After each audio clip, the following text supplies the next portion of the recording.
Yo. What's up?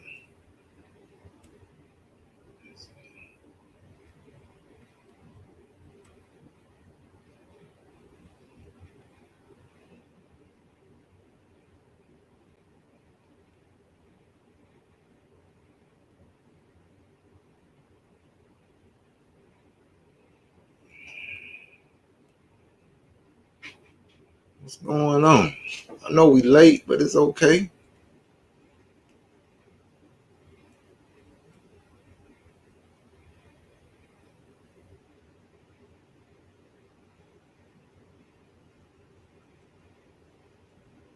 But yeah. Comments in there. Put this link in here. Dennis Smith, what's up? Zachary, what's going on? Let me bring my partner on in here.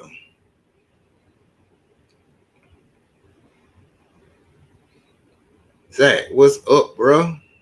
Zach got that dually rolling. Okay. Got that dually rolling.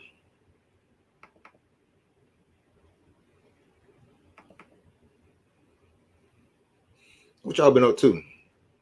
Then how the new job coming?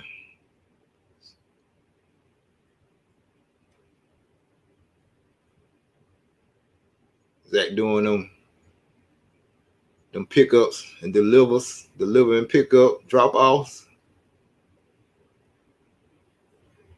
Ain't nothing wrong with that. Ain't nothing wrong with that, bro. Make that money.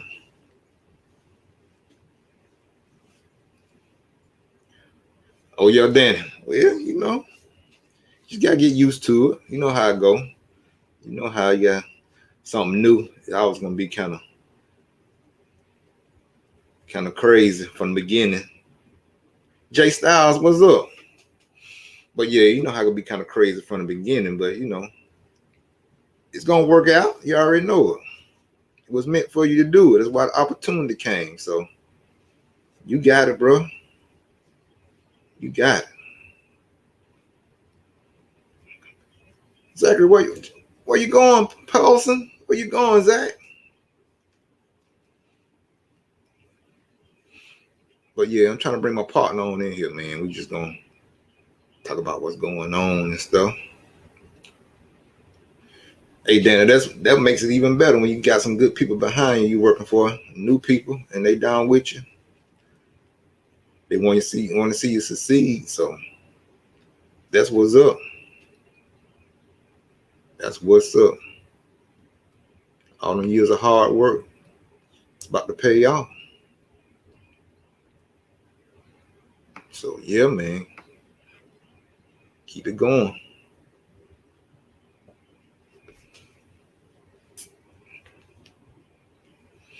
So yeah. So Danny, y'all racing this weekend? Y'all doing it? Anybody doing any racing?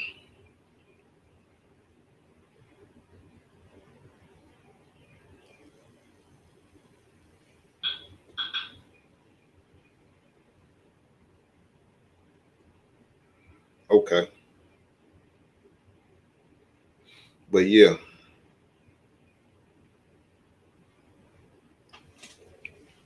Practice Danny. Okay. I'll probably come up through there. Jay Styles, what's going on? RC? Jay Styles, RC?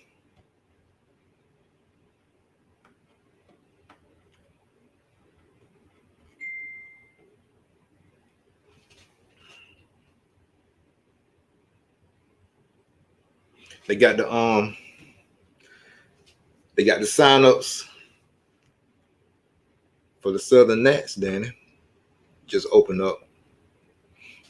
So everybody's trying to jump in and sign up for the Southern Nationals down in Monroe, Louisiana. The race is in September, but they open up registration up tonight. So, and there's always a capped race. So everybody jumping in trying to sign up.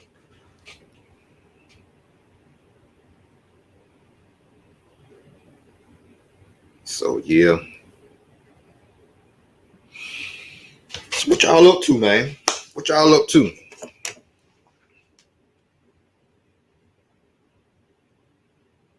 Oh, we about to talk about that too, Danny. It's just new innovation. I mean, they ain't the prettiest, but it's just new style, new innovation, handle better. So I want to try it just to see how it feels. You know, it's cool. What you think about the new body, Danny?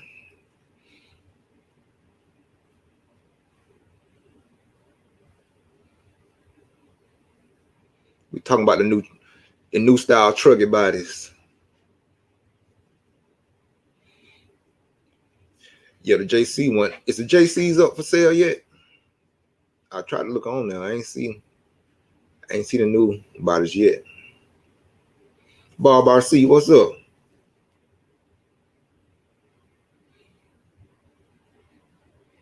I know, man. And then HB supposed to be coming out with one in a minute too, ain't it, Danny? Truckee body.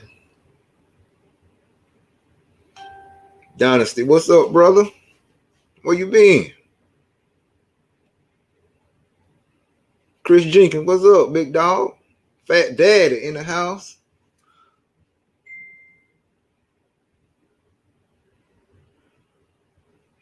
Yeah.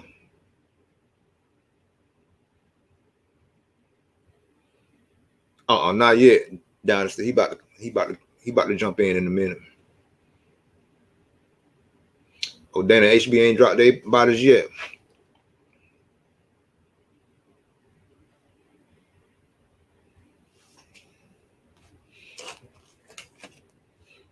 But yeah, man.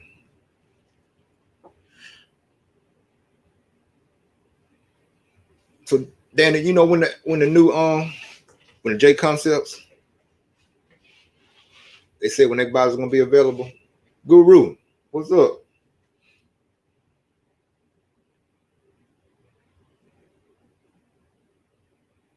Yeah, in the past year they have used JC bodies. So we gonna see. We gonna see what's up. Okay. All right, y'all. Let me bring my partner up in here, man.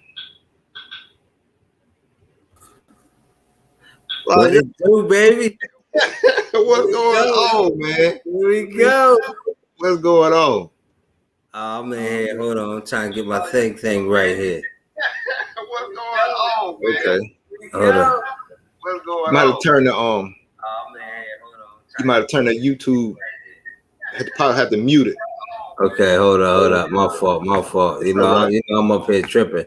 All right, there we go. My fault. All right. Yeah, good? Bro. Yeah, man. What's up, baby? I'm here. Hey, bro. I appreciate it, man. Like I said, I know it's on a whim, man. You know, last minute, but it's all good. It's all good. It's all good. Man, I'm in here now. Yeah, I was like, let me call my brother and see what's going on, man. I appreciate you. Listen, I appreciate you, good brother. I definitely appreciate you. You know what I mean? I don't get too many interviews. They don't interview me. You know what I mean? I think I'm too ghetto for them. They be like, nah, we ain't doing my man. We ain't doing my man. It ain't like that. You know, we just hey, call it like we see it. And it is what it is. Man, you know what I'm saying? My bad. But what's good, bro. Baby?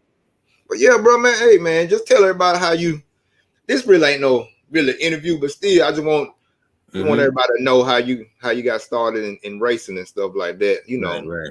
Yeah, okay. Man. All right. Let me see. Wait, hold on. Let me see something. Hey, and y'all share this. Share this on Facebook. Share it on.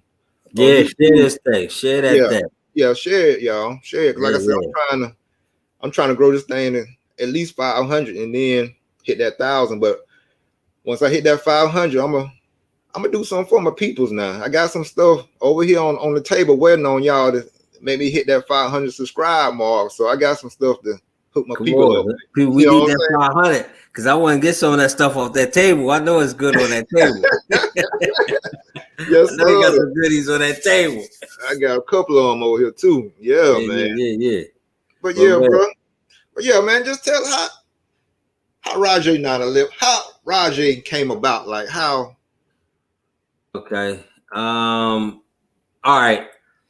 We started racing. Now I'm going back. Back. Go back. Right. Yo. We started racing. This was like the 80s, right? We used to be on the block, and I used to have this what kind of car? It was a Tamiya, and it had like, it was a little Indy car. It took like 4 double A's. Yeah. But we would line them up. And we put like little. I mean, we was poor. We in the ghetto, so we put like these were the hug juices. We put the hug juices was kind of like the track markers. So we out there getting it, doing our thing, whatever. Okay, cool. And I broke it. Yeah. Then my dad bought me this golden arrow from Radio Shack. Bro, I got the same one at my mama's house. Yeah. Yeah. Golden arrow. Now you remember back then, golden arrow was like the fastest thing out far as, you know, like that you can really get your hands on like that. They had the 540 motors in there. So my dad bought me that, right? Turk, so what's up? Yeah. Right back to the block. Yeah. And I'm killing them with this thing, right? Yeah. And I ended up breaking it.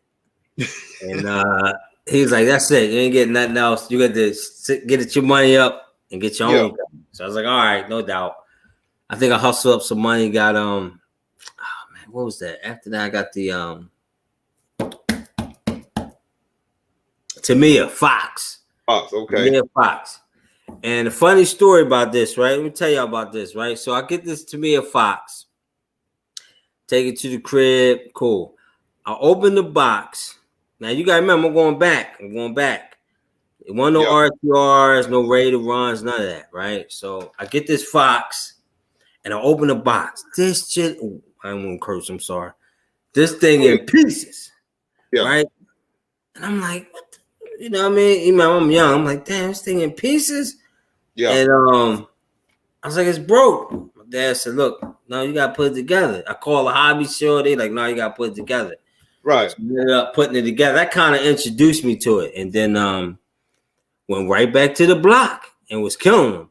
Mm-hmm. You know what I mean? But then it had different things going on then. If you remember back in the day, the motors, it wasn't no brushless motors. It was the motors, you had to put the brushes in, and that's how you tune the motors, the electric motors. Right. You put the springs in, different springs, right? Had a little 15-minute charger for your nightcap battery. So we on the block, I'm killing them again. So my man had a Kyosho, and he's like, look, we're going to go to this track. I was like, all right, let's go to this track. We're going to this track, and from there, I loved it ever since. I stopped here and there, but that was like my first one, and that was this track. It was called Mushroom Bowl. That's what it was called, Mushroom Bowl. And man, from there I was hooked. Like, and everybody was there, and I had this raggedy behind car, but nobody cared. They was like, whatever, just come on, just come run, you can run. The antenna all long, and nobody cared. It was like, dude, you good? And then from there, people just showed me stuff, and I was like, wow, okay. And I would go there all the time. It kept me out of trouble a little bit when I was younger until I got older. And you know what I mean? Because it kept me something to do. I was like, cool. So I would just go to the track. I would just go to the track. That was it. And then you know, I stopped, you know, start messing up with life, come back. Then when I came back, I started doing on-road, nitro on-road. That's when the HPI RS4, the first one was out. Yeah. And I was doing on-road. That was cool. And then from there, I stopped. How'd you like the on-road? They say that. I'm going to tell you, on-road is nice, right? Anybody that do on-road, right? Freak, what's up? On-road be popping. But this is the thing with on-road. Yeah. The conditions never change as far as track, right? It never changes. Yeah. The only thing with on-road, man, you go through tires insanely. Yeah. Like crazy. Like on-road. Like these dudes change tires like every 5 minutes. Like every 5 minutes they come and change tires. Gary Mitchell, what's up? Yeah. Yeah.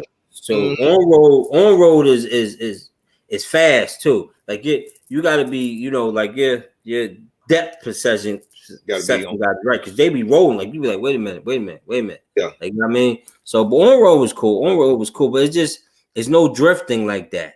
Like, you know what I mean? It's different. It's just a different feel, but it's good. It's good. Yeah, so I did that for a minute. Have you thought about doing about the 1/8 scale on road cars? On road? Yeah. You mean the 5th scale on road? Not the 5th scale, but the 1/8 scale, like the ones with the, you know how the 1/8. Yeah. No, you know what? I'm gonna tell you because on road tracks are far and few, just like 5th scale tracks. So yeah. Like I only know one on road track, maybe 2. One is at Trains. They got a small one that's up there, and it's another one in Jersey. Yeah, that's it. I don't really know a lot of on-road tracks that like you can float like, all right, I'm going here, all right, I'm going here. About I don't really. So you kind of limited with that, you know what I mean? So that's the only thing with on-road. If there was more tracks, I probably would do it. I probably would do like I would still do 8th scale off-road though. Right. I would do on-road. I would. Like I said, I was talking with Chris Nelson, man. He was like, I know we get all the butterflies and we get nervous feeling, you know what I'm saying, doing our off-road thing. But he said once you step on that 1/8 scale on-road, he says a whole nother level. You know what I'm saying? Whole nother level. So I was like, you know, it might be something I might want to try in the future. You know what I'm saying? Just try. It's not bad. And I'm gonna tell you, on-road, 8th scale on-road is a lot cleaner. It's a lot cleaner. Like you don't go through all them. You know, like after we race, we got to clean the cars, WD-40, oil. On road, you really don't worry about all of that. You know, I mean, you quick blow off and you ready to clean your body a little bit from the nitro. Green tip. That's it. Yeah, that's about it. You know? Yeah, but bro. So so when was your very first official race? Like what off road? Oh man. Dude, let me tell you, the first one, okay. I remember with that same car, that Fox, that Tamiya, I raced. All right, I'm talking the first, like where I got the butterflies and I'm up there. Yeah. And if you remember back in the day, see, it wasn't this 2.4 gigahertz. You used to have crystals and you had to take the flag, remember, off the board. Yeah. You know, okay, all right. So you know what I'm talking about. All right, y'all out there. Hopefully, your old heads out there know what I'm talking about. Yeah, so I got an old remote right here. There you go, right there, baby, right there, baby. Yeah, that's a crystal right there. Yeah. You know what I'm talking about? Yes, sir. Right. So I didn't know about this. All right, and so I go, I'm like, I'm going to race. All right. They're like, all right, what's your number? I'm like, what number? What are you talking about? They're like, you know, your crystal. You got to have a crystal. So they ended up hooking me up with a crystal. I shared one with this guy. So we couldn't be in the same race. I didn't know all this. But anyway, get that all together. And that kind of was like my first one. And that had to been, oh, man, jeez. Whew. That was, oh, God. That's probably about 88, 89. And it was at this track out in it was called Family Hobbies over in Jersey. Yeah. And that was a story behind that one too. But that one was so crazy. Yeah, that was because we had to get over there because me and my partner, and I'm still cool with this dude to this day. We had to get over there. Even we young. Yeah. And, so we got over there the best way we could, but we got over there. And it was fun. That was like my first one. I did terrible, but I think the car broke. I was saying, that first race, like I said, pretty much the same way. Man, I had my first race out. We had a track out in this in front of this flea market down this place called Wilsonville, Alabama. And it's a little country town, and they had a track outside this in front of this flea market. So man, I had bought my first kit was my first official race kit was the hot bodies DAT Truckee, the original that came out. So I bought that kit, man. Yeah, man, and was at the track thinking that I'm just gonna jump on, just build it right quick and jump out there, bro. It took me all day. Same thing, right. That ain't happening. That same thing, like, yo, man. I was like, they was like, cool, man. He said, go on, be my partner, one good partner of mine named we call him Cookie. His name is Brian Cook, and my another guy named Joe Horton. They was like, Corey, just go build your stuff. You know, it's gonna be plenty all the races, and we here to help you build it right. You know what I'm saying? Right, so don't even trip.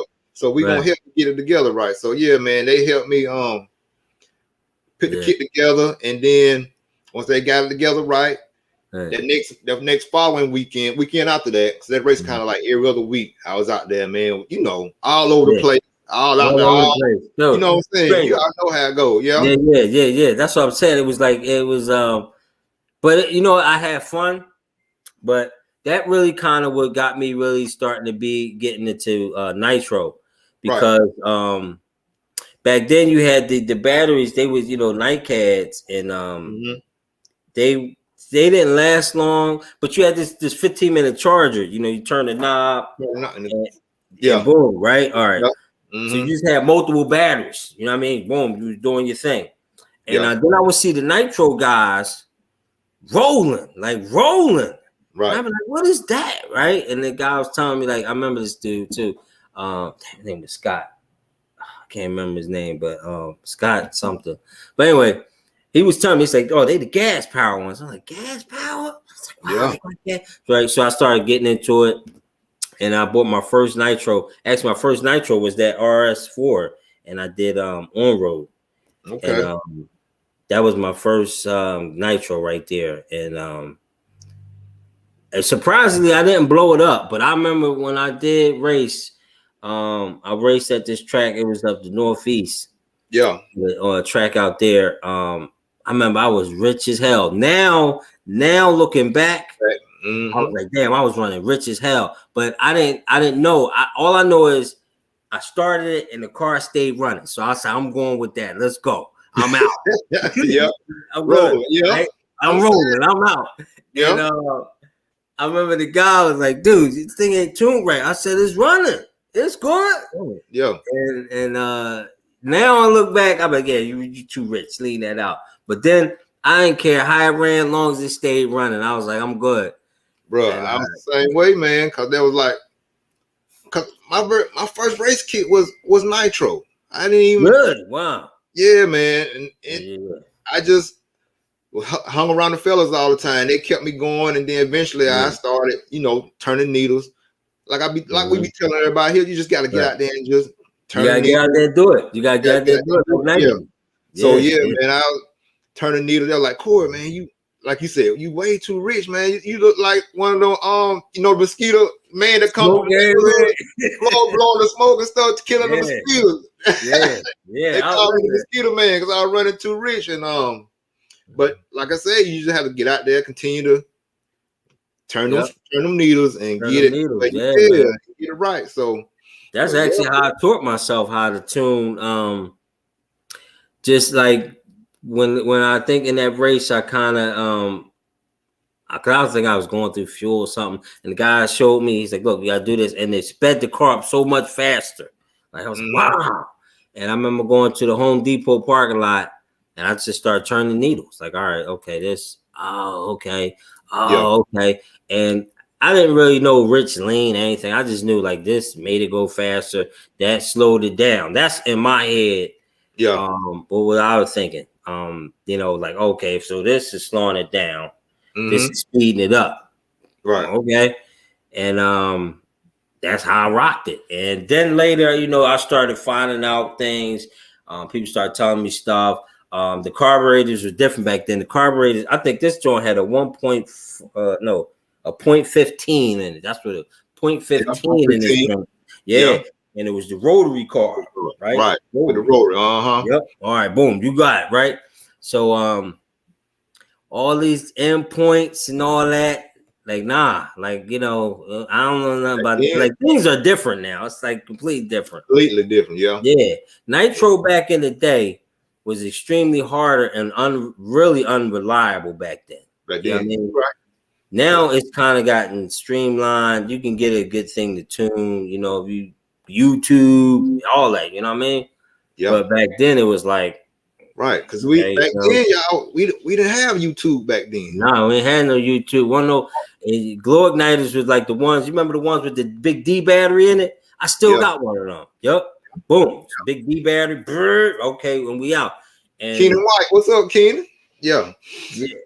But yeah, what's up? Oh, you know what? Now I can see the chat. Okay. Mm-hmm. Okay, what's up, everybody? Oh, okay. We up in here. Everybody up in here. What's good, baby? What's good, hey, baby? y'all, hey, remember to share this, y'all. Share it, man, and Yeah. We in here just busting it up.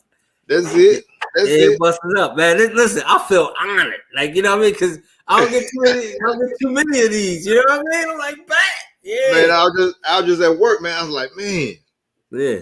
I kind of want to do a live tonight. You know what I'm saying? Let me think and see. And I was like, okay, let me just. I'm glad you did, brother. I'm glad you did. Hell yeah. Because shoot, actually, I was just in the crib. Actually, I'm telling you, this was a good night because I was just chilling. Because I'm actually getting ready for this race. This weekend up Trains and Lanes is a 2 day. Well, not 2 days, but it's 2 days of racing. But it's two separate races. Saturday is a cash race. So if anybody's out there and you're close, come on out Trains and Lanes up East NPA. So that's a cash race Saturday, and then Sunday is like club race. But if you race Saturday, you race Sunday free. And I'm staying out there till Monday. Okay. So that's it. You know what I mean? So packed up. I'm taking a camper the first time, bringing a camper out. And we all going up there. Everybody heading up, and we just going, you know, camp out, race, enjoy life. Mm-hmm. You know what I mean? And should be a good turnout. Trains always do numbers. They always do numbers. So I'm going to park out there. I'm going out tomorrow, park, hit Walmart with the lady, chill. Get some stuff. Yeah. That's what, you know what I mean? The Trains and Lanes, I be looking at, baby. They're real popular track. You know what I'm saying? I see a lot of people that have raced there, and even some of the like some of the setups and stuff. I be looking at a lot of the guys. They do set up posted off of the Trains and Lanes track and stuff like that. So, So yeah, bro. King, what's up, baby? King, what's up? Send it RC. What's up, Freak? What's up, baby? My man. Yes, sir. Yes, sir, man. Yeah, Train's been around for a minute, man. They've been around for a long time. Kenny Pope, my man. Kenny Pope. Kenny, listen, Kenny, I need a rematch on Kenny. Kenny got me on that last race down in Jacksonville. Yeah, Jacksonville. Kenny fast dude. Kenny fast dude. And look, I had him. He gonna make you take it now. At the end. And that basket took off on me. Yeah. That's how that's my man. Kenny Pope, that's my man. Kenny, good dude. That's my man. Yeah, good dude, man. Yeah, good dude. That's all right. I need a rematch, Kenny. I need that rematch. My dude right there. That's my dude, though. He's a Florida boy. He from down there in Florida. So. Yeah. But yeah. I'm coming down there this year. Like December. I'm coming down there. I don't know, like end of December, I'll be down there. Tyrone, we're gonna come over there to the West Coast. We're gonna come down. West side. Oh man. When you coming to the West Side. Yeah. Oh man, I would love to come over to Cali. All right, I'm gonna tell you, here's the thing. This is the real thing with going over to the West Coast. I would love to come out there. The problem is flying, right? No, because I'll be very limited. One, okay, all right, let's say I come out there. I ain't got no table, no chairs, no tent, no nothing. Fuel, nothing. I got cars and car parts. So I got to figure all that out. And I can't buy it there because I can't take it back, right? So I got to figure all that stuff out, like, you know, boom. And say I'm like, all right, I'm going to take the camper. That's a hell of a ride. Tyrone said them excuses, bro. Damn, Tyrone hard. He ain't trying to hear. But yeah, right here. Listen, Tyrone, where you at, brother? You in Cali? Where you at? I'm coming straight out there just for you, just for him. Just yeah, for man. him. A lot of times when they say fly like that, you just pack mostly like your cars and stuff, like do that as a carry on, and then all your other stuff, put it in your luggage with your clothes and stuff like that. Right. And as far as like tables, tents or whatever, they say it's always good to like call the track people what track you're going to ahead of time, and then and then get your stuff there. They might have tables they may have already they may can let you use or something there. Yeah. I think I'm gonna come out there.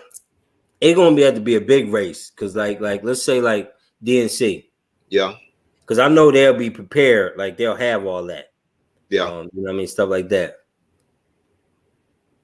Yeah. King, you say you fly all the time to Cali? Okay. Keenan White.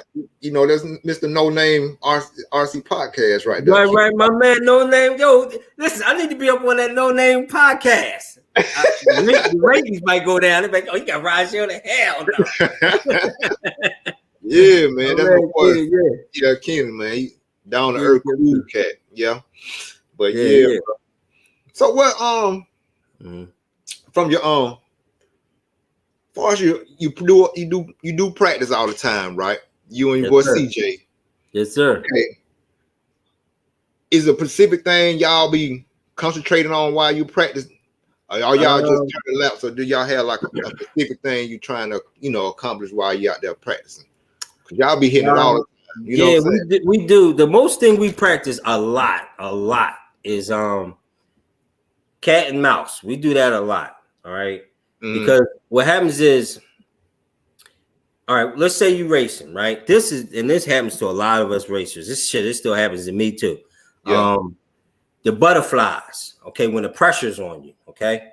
Yeah. So what happens is we practice this a lot because one, it keeps you the butterflies together to maintain it, just because that's when you make mistakes, when the guy behind you, the pressure's on you, all right? And also with like, let's say CJ's chasing me, okay? Yeah. So he trying to get his skill up to get a clean pass in, right? What's up? Well, yeah. I'm trying to keep him away from me and keep my butterflies down. So we practiced that a lot. Last weekend when we was at we was practicing pitting. Yeah. Fuel stops, like, all right, seeing how long we can go, come on in, splash, boom, and go. Trying to get faster with that. Because if you get yourself a good pit guy or you get you a good pit speed, that can win races, man. That can win races. And calculating when you pitting is key. I actually with that one race out of Adrenaline, I won that one because the guy came in and he didn't time his pit spot right. I was in third, he was in second. Whatever reason, he decided to come in for fuel, and I said nope. And he had like 2 minutes left. I don't know why he did that. I don't really know. But when he did that, he came in, I was going. But see, what happened was I was too close behind him. Yeah. Like if I was further back, I understand that to come in for a splash. Sometimes you come in, put splash, bam, and you out. But by me being so close, when he pulled up in pit lane, so he pulled up pit lane, I'm rolling right past him. I'm gone. So by the time he got out of pit lane, I'm out. And all I had to do was keep him back for that 2 minutes, and I did it. Boom! I ended up getting second place with it. So, practicing that, like just getting a strategy together with that all the time, like just dealing with different times, like 25-minute, 15-minute. All right, let me see what I can do with this. Okay, if I did this, boom, boom, boom, and try to keep it clean because that's extremely hard to keep it clean without getting marshaled. Yeah, that's the thing, man. Yeah, that's the thing I be trying to work on, bro. Is trying to keep it clean, and then working on how to start the race from the front and not get caught up. But still, you can't push too hard because you don't want to wobble and get you know what I'm saying, and get jump to the back of the pack. You know what I'm saying? Yeah, definitely. So, and I'm gonna tell you, if you can also, we try to practice on is qualifiers. Yeah. Qualifiers, if you can not get marshaled, let's say it's a 5-minute qualifier, right? Uh-huh. If you can not get marshaled, meaning you don't have to push hard and you don't have to be really fast, but if you be consistent and stay on your wheels, some of them turns you might can't hit that triple. Sometimes I'll double single because I might come around the turn and I'm just not right. Yeah. So instead of trying, chill out, because this lot is mental. So I'll be like, nope, double single, right? So I ain't get marshal. But if I'd try to do that triple, bang, bang, now marshal. So every time you marshal, that takes time off you from the gate, right? Yeah. So what's up, Peppin? Yeah. So it's like, all right, if I can stay consistent, making better decisions, that's the whole key. So that's what I always try to do when I'm racing. I always try to make like, all right, look, I might not be the fastest, or I might move over, let somebody come through, because if I don't, we get tangled up. That's a problem. So I'm not trying to, hold him up like, go ahead, no problem. Whoop, I'll catch you later. And then what happens usually? They boggling because they push it too hard. No problem. Yeah. Gone, and that's the whole thing, to stay consistent. If that's what I practice on mostly the most, it's just consistency, just being consistent. No. Trying to hit the marks every time. Not necessarily speed, but just marks. Bam, bam, bam, bam. Mm-hmm. You know what I mean? So that's it. So we practice that a lot. Yeah, bro. And like I said, I try to do the same thing. Do y'all practice have a set time and like do a 5-minute run? See can you beat your last time? Yeah. Do y'all do stuff like that too? You and CJ? We'll do that. We'll set a timer on the remote, or we'll stopwatch. Like a lot of times when we doing like pit stops, like we practicing pit stops, we'll stopwatch. All right, go. And the whole key to it is stay on your wheels. This run, I want you to just stay on your wheels. All right, cool. And that be like your baseline time. You don't have to be fast, but just stay on your wheels. That's your baseline time right there. So let's say you stayed on your wheels, you're good. Your fastest lap, I'm just making up numbers. Let's say your fastest lap was 32 seconds. Cool. Cool. All right. Next time you go, we're gonna try to beat that 32 seconds. But again, stay on your wheels. If you can't, then boom. Then you'll see the variance when you get in marshal. So say I'm pushing, right? I'm like, all right, I got beat 32, beat, bang, I buckle. Boom. Now you off. Now your fastest lap is 38 seconds. So that slowed you down. So don't make that decision. Just if you come around that turn and your car just ain't right, chill. Right. And I've noticed if I let's say I double single, I'll come close to that 32 second or something like that. But I might can pick the speed up somewhere else. But as long as I kept it consistent, that's the main key. Is consistency. Right.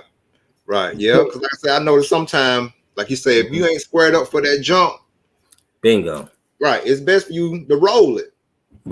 Yes. Like I said, you don't want to crash and jump sideways and you flip over or whatever. You know what I'm saying? Right. And then, like you said, you won't lose that much of time if you lose any. If you can still keep your speed, but you just have to roll it and keep it going. You know what I'm saying? Yeah.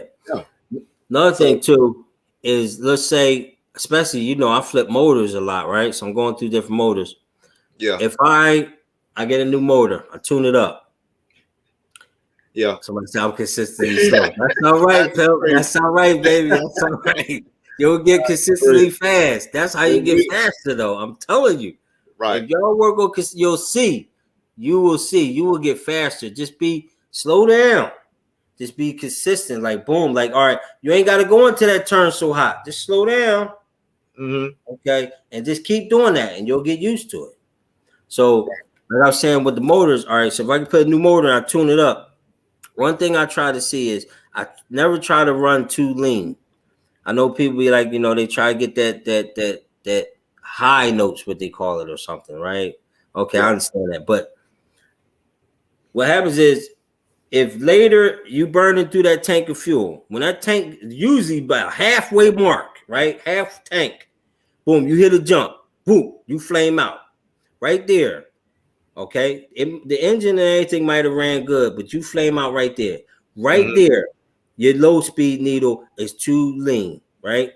So I'm looking at all of this. This is what we be practicing. I'm looking at all this. I want to try to keep my motor running. That's one, Right. because Number flame one. out is death in a race. Like it's death. So Right. one, I want to keep it running. Two, I'm looking at fuel mileage and how I can Lopez, what's up? Yeah. you know what I mean, how I Yeah. can, like, okay, what can I get out of this? Big T, how fast is fast. Yeah, it is. Like that, what's that motor I just been running? That motor got me 8 minutes on the dot. Josh Jenkins. What's the up, Dragon, Josh? that Dragon 4. Okay. That Dragon 4, right? We had an 8-minute qualifier. Yeah. I never came in for fuel, but I knew it was an 8-minute motor. Okay. Literally, this is no lie. So we going. I'm gilling. I just boop over, and it said you done. And I pull up in pit lane and die. 8 minutes on the dot. On the dot. Right.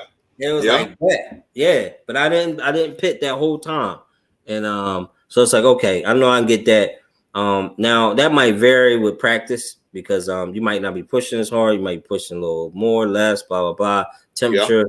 But that'll get me where, like, okay, if I was being on the safe side, I would pit in like 7 minutes and a half, somewhere in there.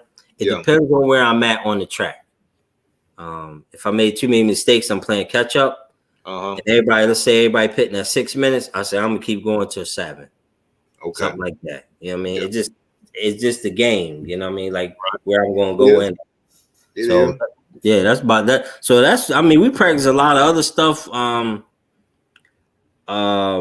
We try to practice. I try to practice, like, look at a track and see where the lines is at. Like where I can get faster in the corner, or where I can get faster on this part here.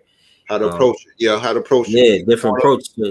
That way, when you go to a different track, you can say, okay, I got that. Okay, I got something for that. All right, let me try. A lot of times, especially in like switchbacks or like a S section, track does like that.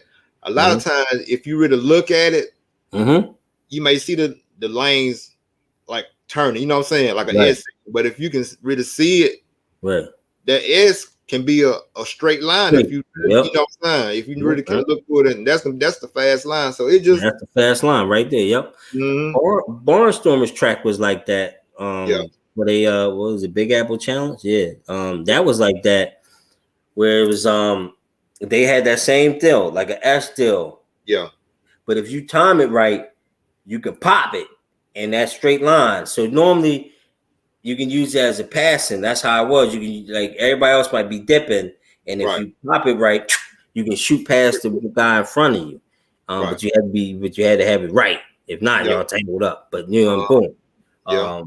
That's how that was. So just knowing that, like, okay, that comes with going to different tracks too. Like, you know, you just going to different tracks and stuff like that. But I try to practice that a lot.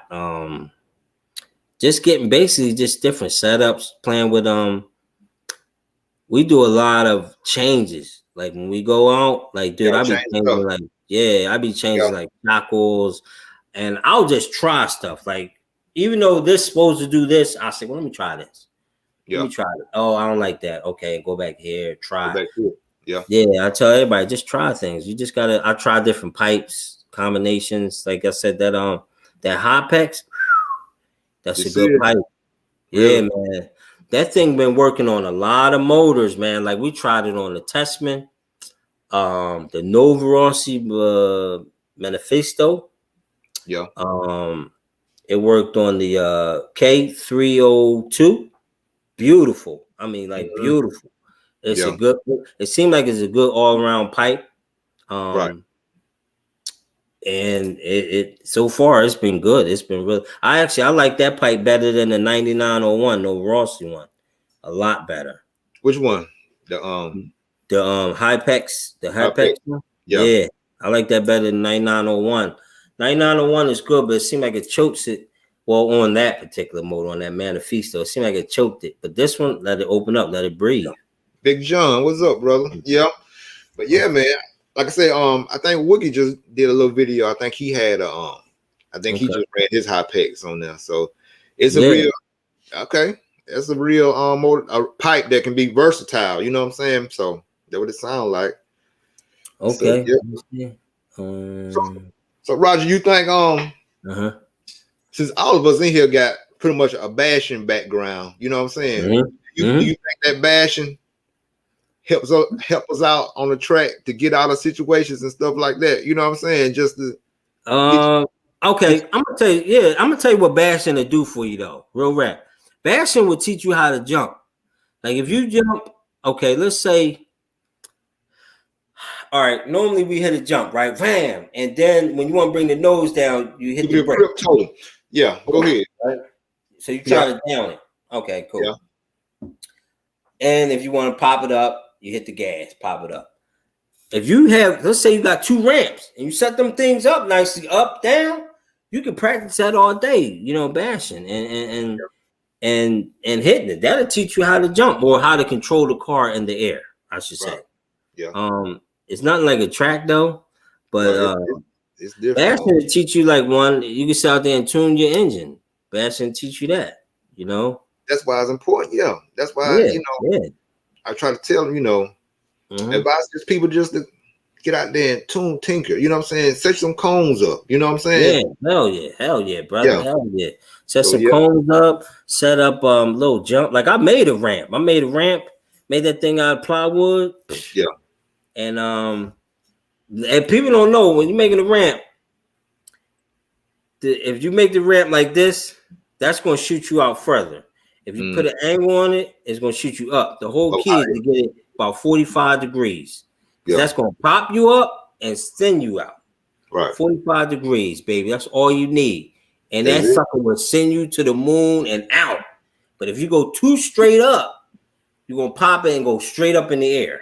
Or you go too far this way, you're going to go, but you're going to be low, but you're going to go far out. 45 degrees.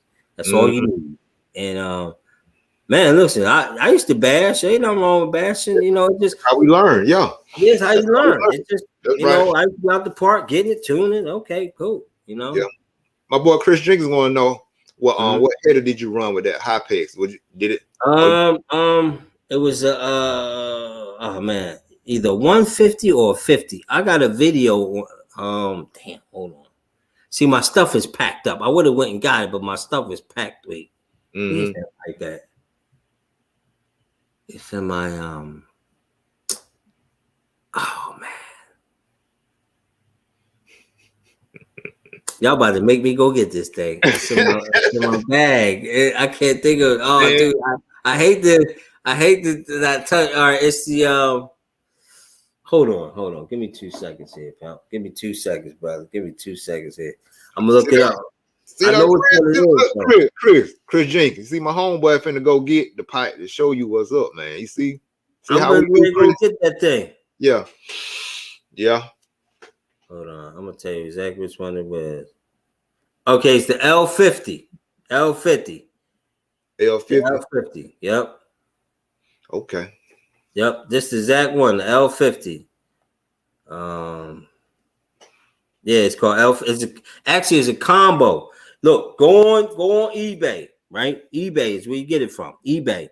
And it's a combo high pex 2135 pipe, 2135 pipe with the Evo 3 Con L50, and that's a combo. That's the exact one right there. Let me see if I can show y'all. Hold up. Oh damn. Hold up. You probably can't see that, can you? All right, you see them words? Yeah. Right there. See that? Evo 3, Con. Yep. You got all that. Write it down, pimp. Write it down. L50. Yep. Boom. That's the exact one right there, baby. That one, murder on the beat, yo. That thing is crazy. That thing go good with everything I put it with so far. It's been great. Is it good? Is it good bottom end or top bottom end? Dude, it's good bottom end, good mid, top end, mid. It's like an all around good pipe. Like I ain't found nothing that I didn't like it on. I feel now, for example, there's no diss to OS. It's no diss to OS engines, right? But CJ, he got them Testments. He been having problems with them things, right? Really? Yeah. Up down with the tune, get crazy. I don't know what it is. I think he had a small inventory. He finally got him, but when he threw that high pex on there, smoothed it right out. Really? I mean, the thing was crisp on the idle, everything, and that thing was keeping up with the E-word. Like I was driving E-word electric, and I swear he was keeping up with me, if not gaining on me with it. Really? I was like, dude, that's the high pex it is. Like, yeah, I was like, okay, dude, it was crazy. It was crazy. Yeah. And that's what made me say, okay, I gotta go get me one of them things real quick. So, and I went and got one. Yeah, it's crazy. It's crazy. Shoot. Yep, it's good. It's good. Trust me, get that. Throw it on whatever you got. You'll see. You'll be like, man, this thing's not bad. This thing's not bad at all. Not bad. Yeah. Yeah. And who told me about it? Jers told me about it. RC Jers and Brick from Bones Motorsport told me the same thing about the pipe. And I was like, damn, it's like that. Then CJ happened to have one. Said, look, throw this in. And I threw it on that Manifesto. Yeah. And I was like, whoa, it's crazy. And then we just kept playing with it. Like, all right, I'm gonna put it on this. All right, put it on this. And that's what we did. Boom. Then I ordered one. We started throwing it on this, throwing it on that. I'm going to run it this weekend. Okay. Yes, sir. Yes, sir. Yes, sir. I'm running this weekend. Yes, sir. Yes, so Chris. Yeah, Chris said he gonna put it on his Nova Rousey, the Mito. His Mito 4. Mm-hmm. That might be a good combo. That might be a good thing because I ran on the Manifesto. That's a 4-port. Yeah. But that's probably gonna be a good one. That's probably gonna be a real good one. That Mito 4 is good too. Yeah, it is. Mito 4 is good. That's a good one. That's a good one. That's a good engine. That 9901 runs good with that. With the 41021 header. Yeah. Runs good with that. That's a good combo right there. But yeah, let me know how that runs. Because I know that's probably gonna be a winner. Yes, sir. That's probably gonna be a winner. Okay. Yes, sir. But yeah, bro. What so what I was gonna ask you about what you think about, so y'all run at Scope, right? So is Scope is more like a privately owned track and the guy just okay. One, we run wherever we can get to. You know what I mean? We be like, yo, you open? You open? All right, we coming through. So what we try to do is that's what I'm telling y'all. It's nothing wrong with racing. I love to race, but you can't one get better or try and know your car without testing tune days. Okay, you gotta have them, right? You gotta have them. You got to. So what we do is like, all right, we racing this weekend. The weekend after that, testing tune weekend. Okay. So we're gonna test the tune then, or we might take a break. Who knows? But we're gonna test the tune. And then boom, and then after that, we go up to New York, Big Apple Challenge. So we'll go to any track that's open. Like it might be Scope, it might be Barnstormers, Train, LCRC. We just wherever we can get a nice test of tune day where we just camping out, we go. Right. But Scope is it's a private track, right? It's a private track, and the thing with Scope, all right, Scope, it was shut down for a little bit. It was shut down. There's a story behind it, but I got you. You know what I mean? I'll tell y'all, it ain't really not crazy. Just all right. He a private track, okay? I come out there, and I said, "Wow, this is nice." Yo, I do YouTube videos. Now you gotta remember, this is when I had my YouTube channel. I only had like maybe 300 subscribers, something like that. I want to run that like not like that crazy. So I said, "Yo, man, you mind if I do videos?" He said, "Yeah, knock yourself out, no problem." I started doing the video. Boom! It blew up, right? You weren't ready for it, yeah, it got crazy, right? So then he was getting like 70, 80 entries. It was getting crazy.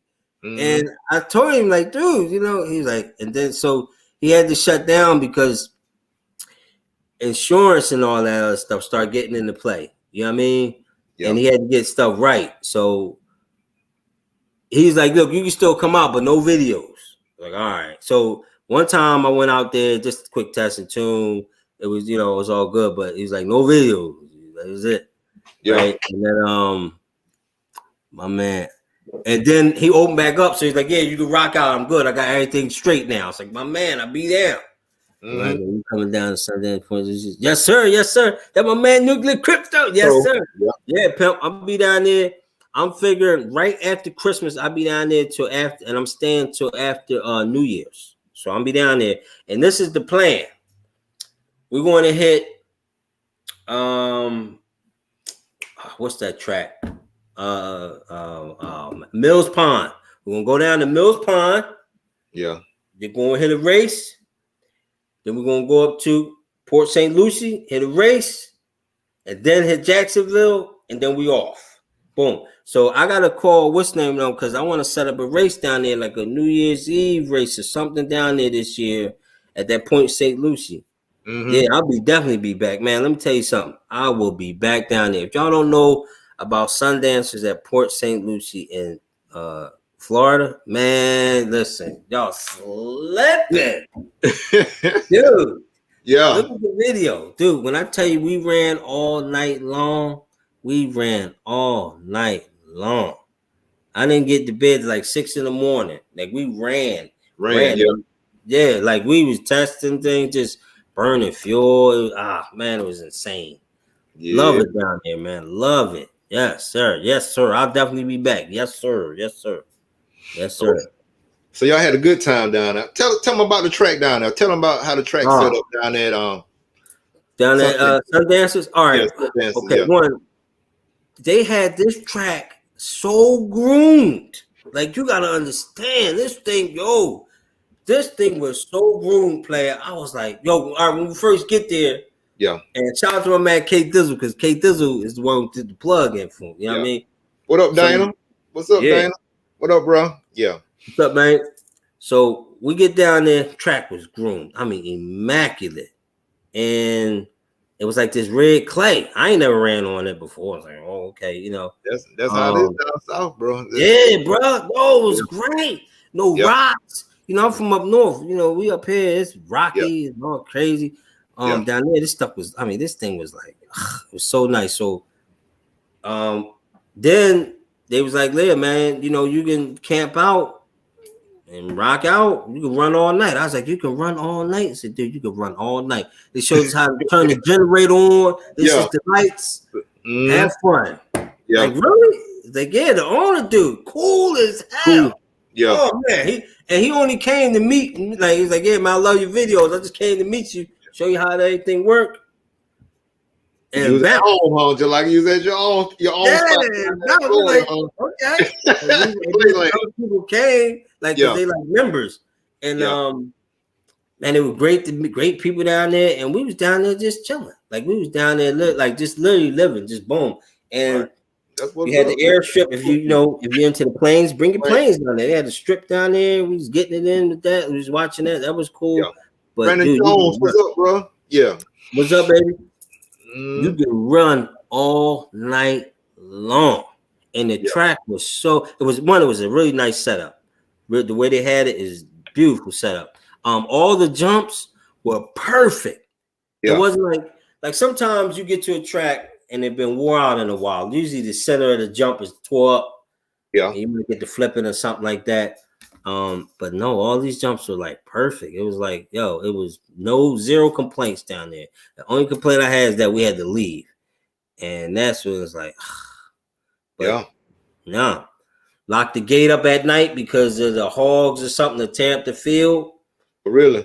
And turn the lights on and you can have at it all night long. You can't beat that. Yo, it's crazy. Yeah.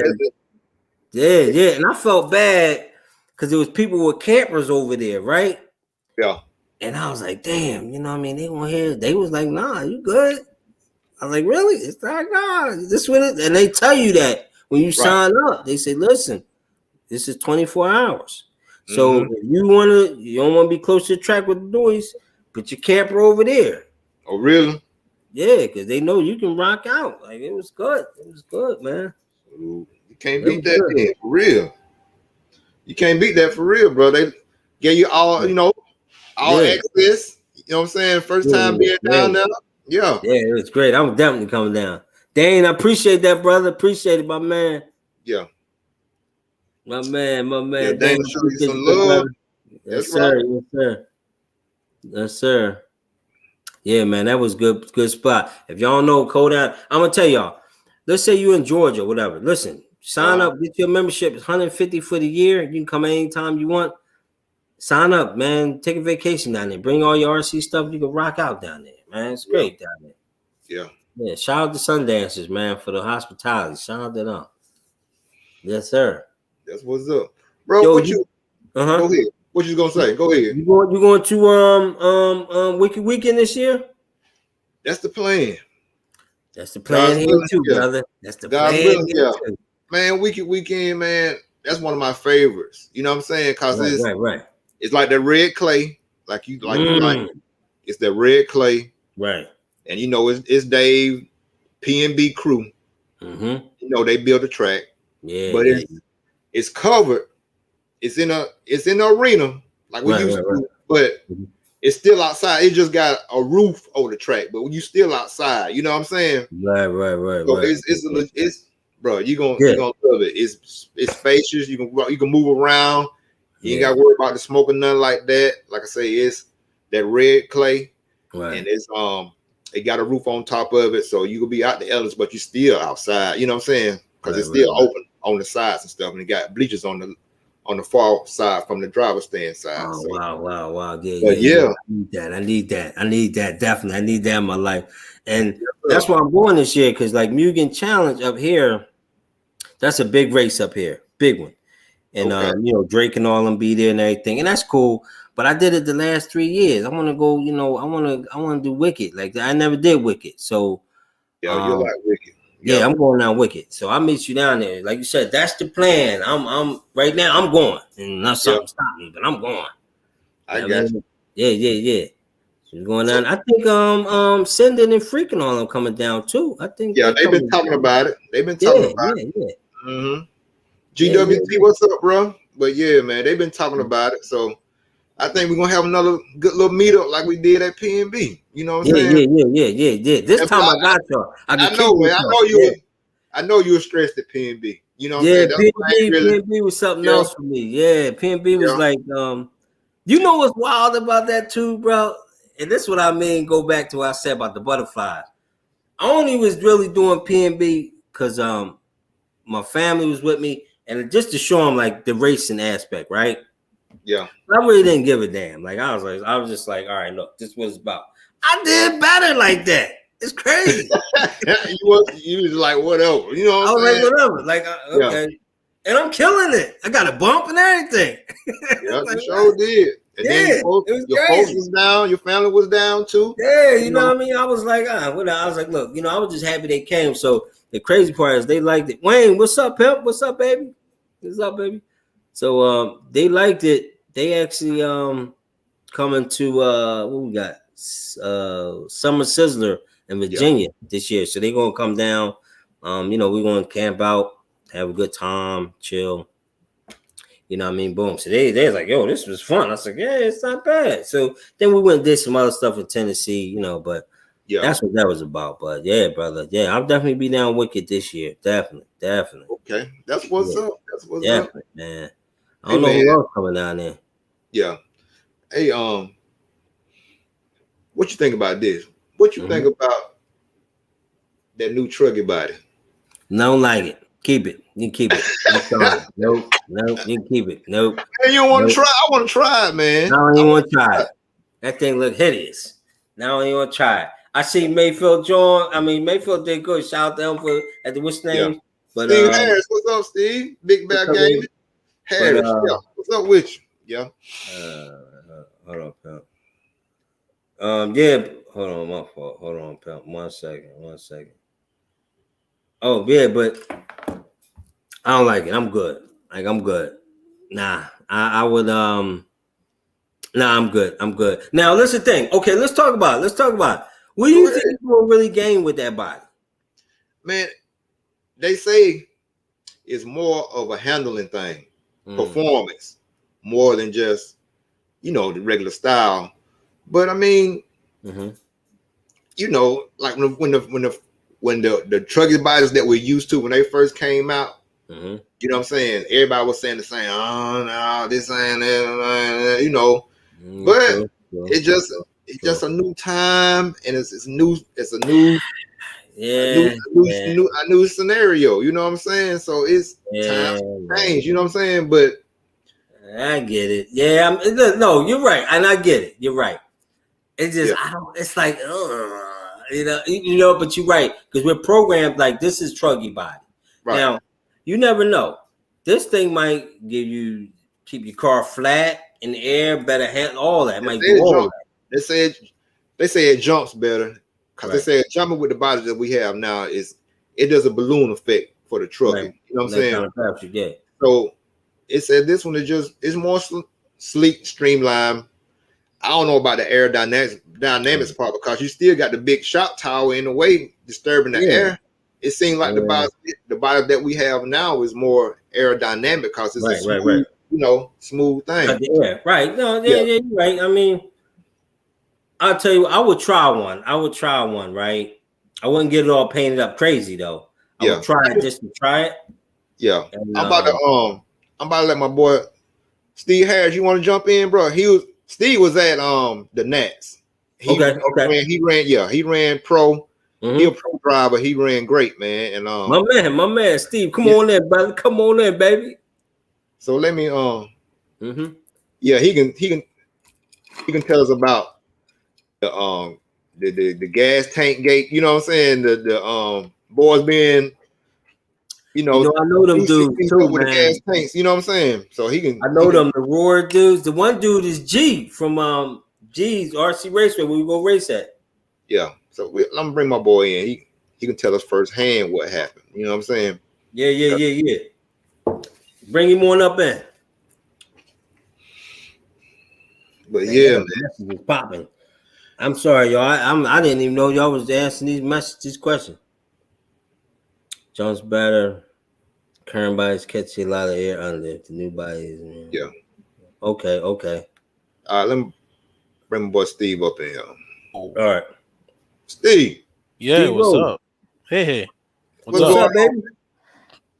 Not much. Just chilling, relaxing. Yeah, Steve, this my boy Rajaa. Rajaa, this is my boy Steve. Steve, what's up, brother? All right, man. How's it going? Nice to meet you. You too, Steve. Man. Yeah, Steve, we was talking about the new Truckee body, man. What was said at the Nats about it and everything? What was the man. The Truckee body, eh? I mean, there's just dang, where can I start? Techno? Blame techno? I don't know. Yeah. I mean, that's all you can really say. I mean, okay, to me, honestly, like, I guess in a way it's like, you can call it a bruggy. You know, it's essentially just a longer, it's like a longer buggy body, you know.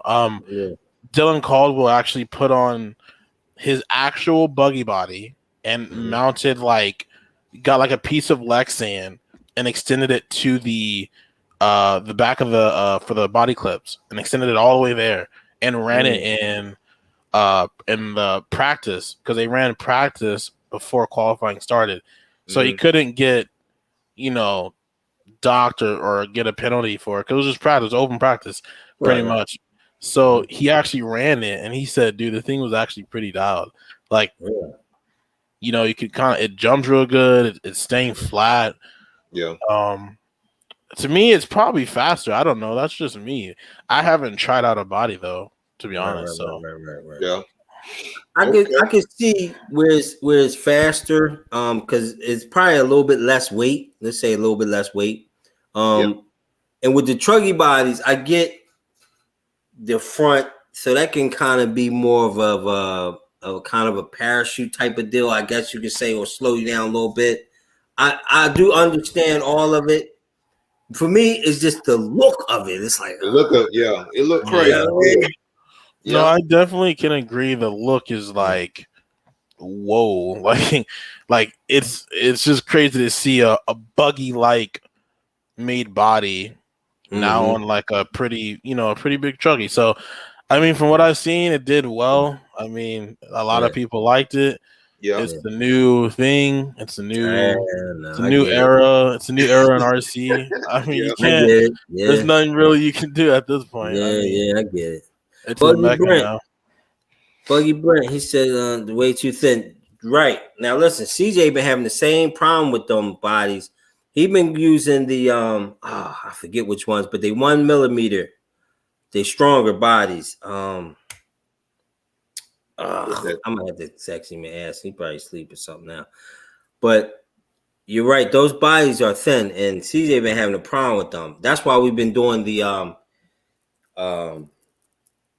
what is that stuff? The not spraying bed liner, the reinforcement, shoe glue, the drywall tape, Flex Seal. Thank you, Flex Seal. Okay. Yeah, to try to make them things that because they thin, they really thin. Yeah, real thin. Yeah. I gotta I can't forget. It's somebody who makes that the Kyosho body for the 10, and it's a 1 point is a 1.0 millimeters thicker one. Okay. It might be J Concept, maybe. I have to find that out. They ain't came out with theirs yet. It's coming. J Concept. Yeah. They just did those prototypes that it had at the Nats, I think. So okay. Yeah, somebody he's using it, but CJ's using it. I just don't know which one it is. He's definitely using it. Yeah. But yeah. So Steve, man, how you feel about the disqualification with the fuel and stuff? Oh wow, that talk.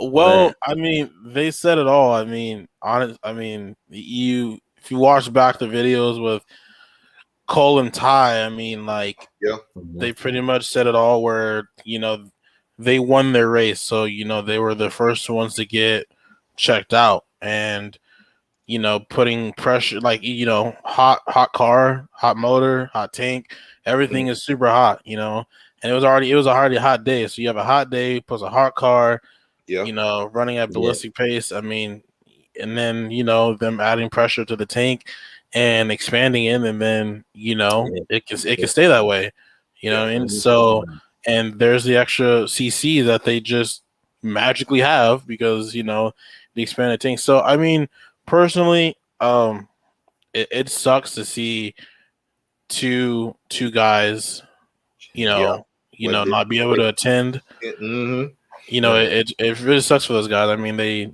Cole really worked hard. He performed extremely well in his semi.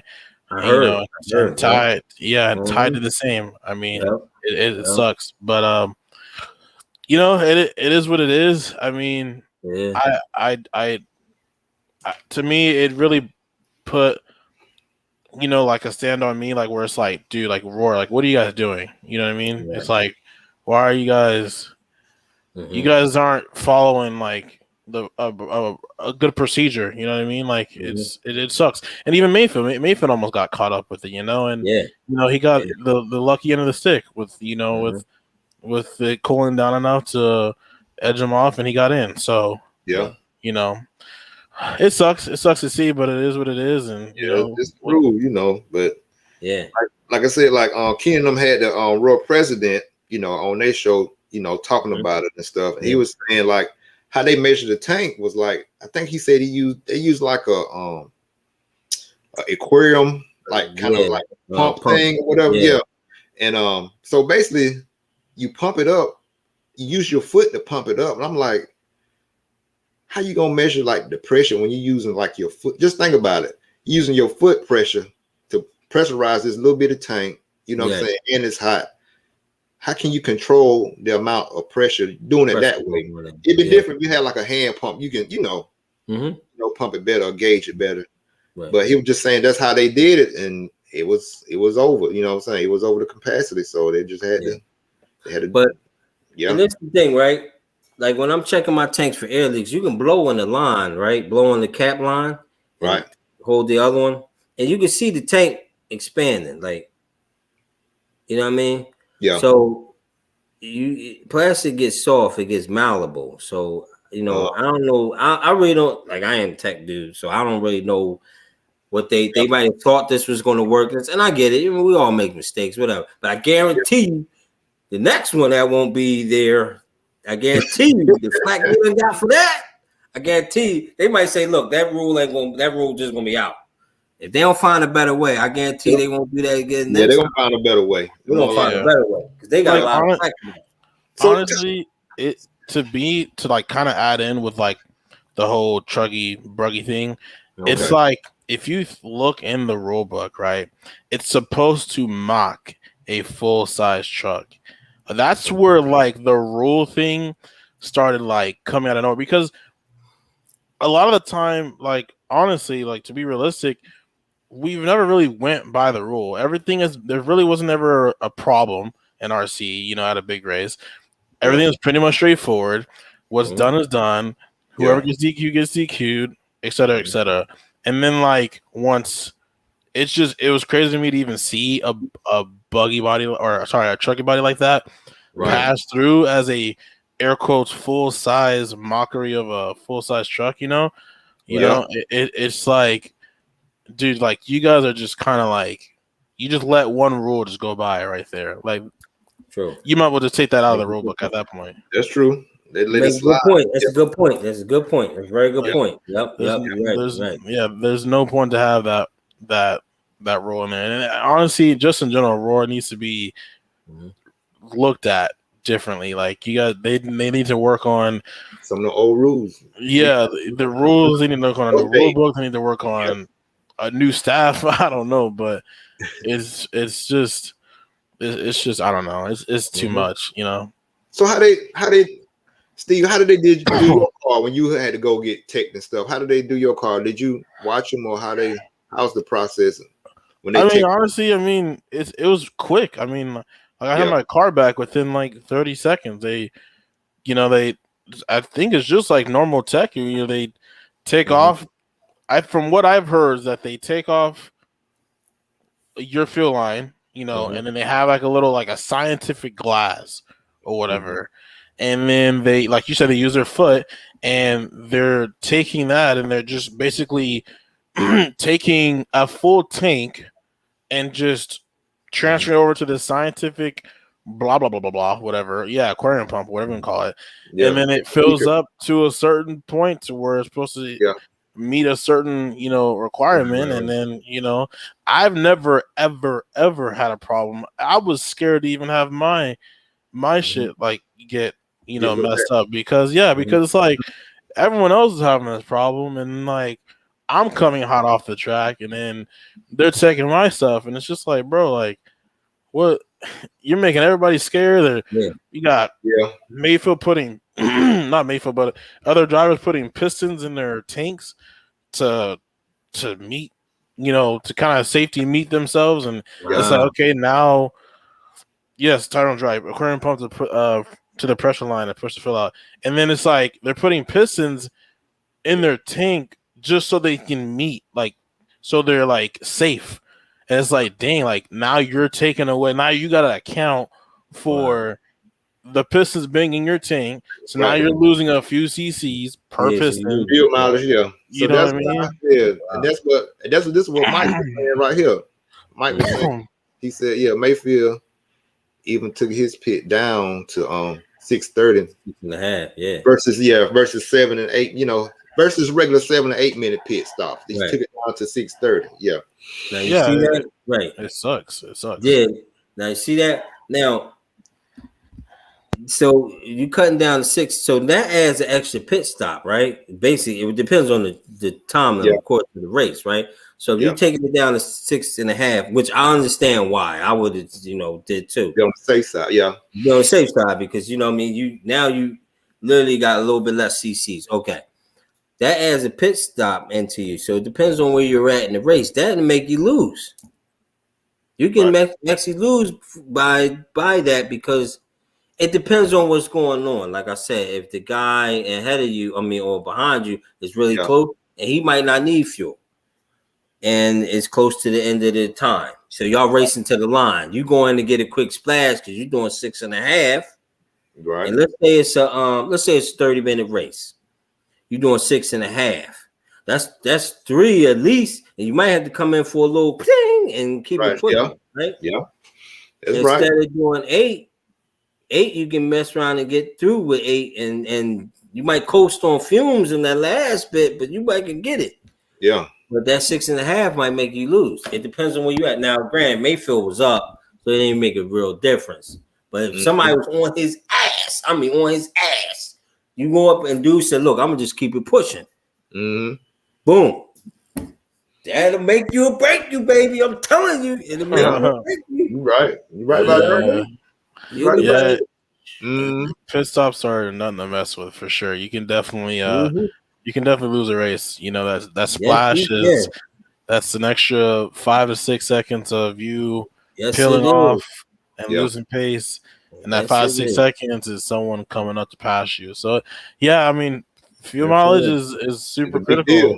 Yeah, it's not one of the things that are looked at. It doesn't decide a lot, but it definitely, when it comes down to it, it definitely will change the game up. You know, yes, it will. Yes, it will. So, but yes, it will. Now, where you from, player? Where you from? So I'm from Southern California. Okay. And I drive. You flew out here? I flew out to Pennsylvania, for the Nationals. I drive for Nemo Racing Agama, and so the National went okay. I mean, unfortunately, I got stuck in the bottom heats. I had engine failures and seating, and then they ran what I didn't like is that they ran one round of seating. So they had a practice, and then they had one round of seating, and then they were supposed to have a second round of seating, and they canceled it for an oval race that night. And I was like, dude, like, you guys, this is a roar event. Why do we care about oval race? It's fun. Granted, you know, don't take the fun away from RC in general. Right. But you're at a serious event. Why is this even being included in the whole track racing? Yeah, like cool. You know, they had to promote. You know, that Steve, they had to promote the track. You know, that's part of. Oh yeah, of course. That's part of LCRC. Yeah. No, and I agree. Yeah. I agree. But you know, at the end of the day, what are we looking at? Are we looking at over, or are we looking at who's going to become the next champion? Yeah. You know what I mean? So, all right, Nuclear. All right, Crypto. I'll holler at you later. All right, brother. See you, man. See you, baby. Yeah. So I mean, LCRC is a good track, though. It's that's what I was going to ask, Rajaa. How'd you like the track when you went up there? When you went to LCRC, Rajaa? How'd you like the track? It's good, but I'm gonna tell you something. Okay, LCRC, that's my part of the town. So I've been there a few times, and now I actually was gonna go to the Fuel Nats, right? I had an invite because I missed the close off date, but I knew a little something, so I could have went. Yeah, but I was so busy that weekend. I was like, no, because I had to spend the whole weekend. I couldn't do it, but I should have went though, man. Now I'm kicking myself. I should have went. I mean, it's right there. Yeah. How far was it away from you, Rajaa? It's 2.5 hours. 2.5 hours from me. It's more near a little bit past Harrisburg. You know what I mean? Where is that? A little bit past Harrisburg. But the LCRC is a good track. The only thing with that track, I'm gonna tell you, there's not a lot of traction there. All right. What they do is they put detergent in the water. All right. That's what I'm talking about. They put detergent in. That helps. But for that track, I'm gonna tell you the problem with LCRC. You have to really go there a week or two before. Get a test and tune day. Get yourself together, and then do a race. Because what happens is they do numbers, right? Numbers, and more than likely you're not going to have enough time to get your car together because the practices is normally controlled 4 or 5 minutes. Yeah. Qualifiers depend on the numbers, which they do crazy numbers. Qualifiers might drop down to 4 minutes. You know what I mean? 5. They normally 5, but it might drop down to 4. Like Mugen Challenge, insanity. Lines like Great Adventure. You be like, yo, like no, insanity. That's the only thing, man. I don't. Yeah. Even with the PNB races. Yes. Why are these big races that draw big money? They get the attention live RC. Mm-hmm. Steve, why? How come our practice lines be so long? And you know what I'm saying? Why can't they do like sheets? You know what I'm saying? If you that's what. So at Roar, so Thursday was typically at Roar was supposed to be a setup day. Everyone comes in, gets their tent set up, get their cars prepped, make sure everything's working right, blah blah. So what LCRC did for themselves, because Roar, it wasn't a Roar thing at all, was excuse me, they actually did a practice day at with the heat sheets that were already made. Yeah. So that kind of stopped the long line you're talking about. Right. The only part that I didn't like that they had was it called it a bypass line. It was basically if the stand didn't get filled up, whoever was next in the bypass line can go up again, and you can go up as many times as you want until your heat comes up. So that was the only thing that kind of Steve, what was the bypass line? The bypass line. So bypass line was basically what happened was that. So say you're in heat 1, right? And Thursday, not everyone shows up on a Thursday. On a Thursday might not show up until Friday, where Roar practice actually starts. So say you're in heat 1, and you go up on your heat. Well, let's say your heat isn't full.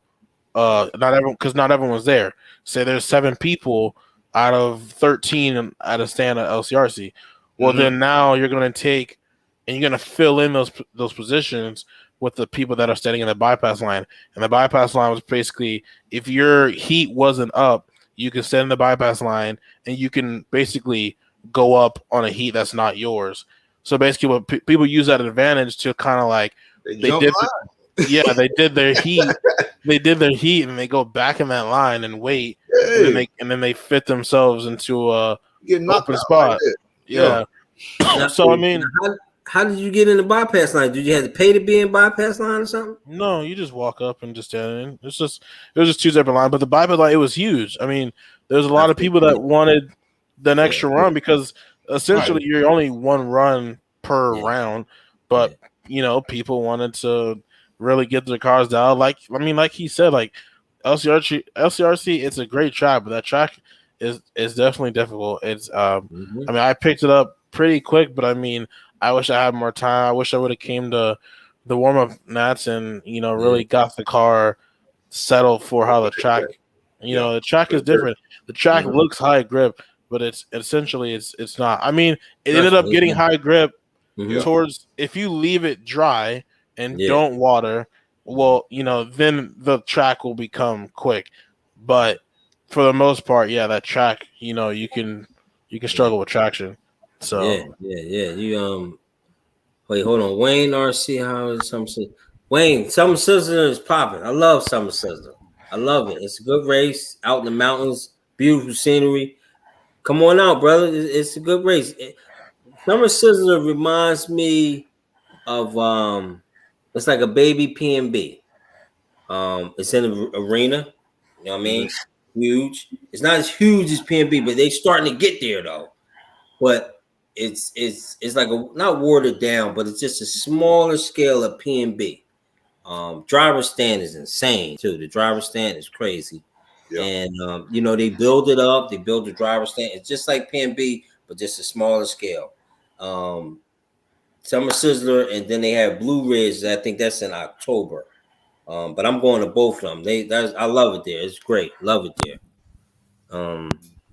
TLR Nitro, what's up, baby? What up, TLR Nitro? What's up, man? Thanks for tuning in, bro. Yeah, man. Appreciate you, man. Yeah, man. Yeah, LCRC is it's a good track. Like I've been out there for Test and Tune, but like I can finally get my car together for the track, but it takes a minute, like because you go out and you want to see what your car is doing, and then once you're like, okay, I need something, so you go back. Now you got another God knows how long to wait in this line, and you go out. That ain't do it. You go out, make a change, and you got another long wait. It just I'm gonna tell you the way to eliminate that. Well, not eliminate, but to cut it down. Yeah. If they would do some of these races Unfortunately, it's going to have to be, but people are paying. So me, if I owned the track and I was one of these big promoters, I'm going to do Thursday, Friday, Saturday, Sunday race. All right. That extra day means so much, right? And what I do is I'll have Thursday as a practice day. Thursday and Friday is going to be practice days. Saturday, when you're doing qualifiers and stuff, that ain't a big deal. The lines ain't a big deal. So what I'll do is Thursday, let's say Thursday be odd numbers, Friday even numbers. So if you practice Thursday, you don't practice Friday, and vice versa, whatever. And then that's it. You got to be able to cut this down some. Let's say, you know what I mean? So you're going to have to, only way you can really cut it down, even with that bypass lane thing, that ain't going to, I mean, I get it. It just made 2 longer lines. That's all it did. But yeah, you know what I mean? So that ain't going to really help. The only way you can do it is you're going to have to add more time, meaning instead of jamming everything in one day, spread it out between 2 days. And you can't, you know what I mean? You got to be like, look, I don't know, but let's say your number, everybody gets the number 1, 3, 5, boom, boom, y'all Thursday. 2, 4, 6, 7, boom, y'all Friday, and that's it. Yeah, they can do it like they do the qualifying. I mean, they might have like a round of free practice, so they can get like a number how many people pretty much circulating through, and then after they get that done, then they can chop it up in like heat sheets, and then you go go to the board and see when you're that way you probably could go leave and get something to eat or something. Because you kind of know what's coming up, and you can get some time. You know what I mean?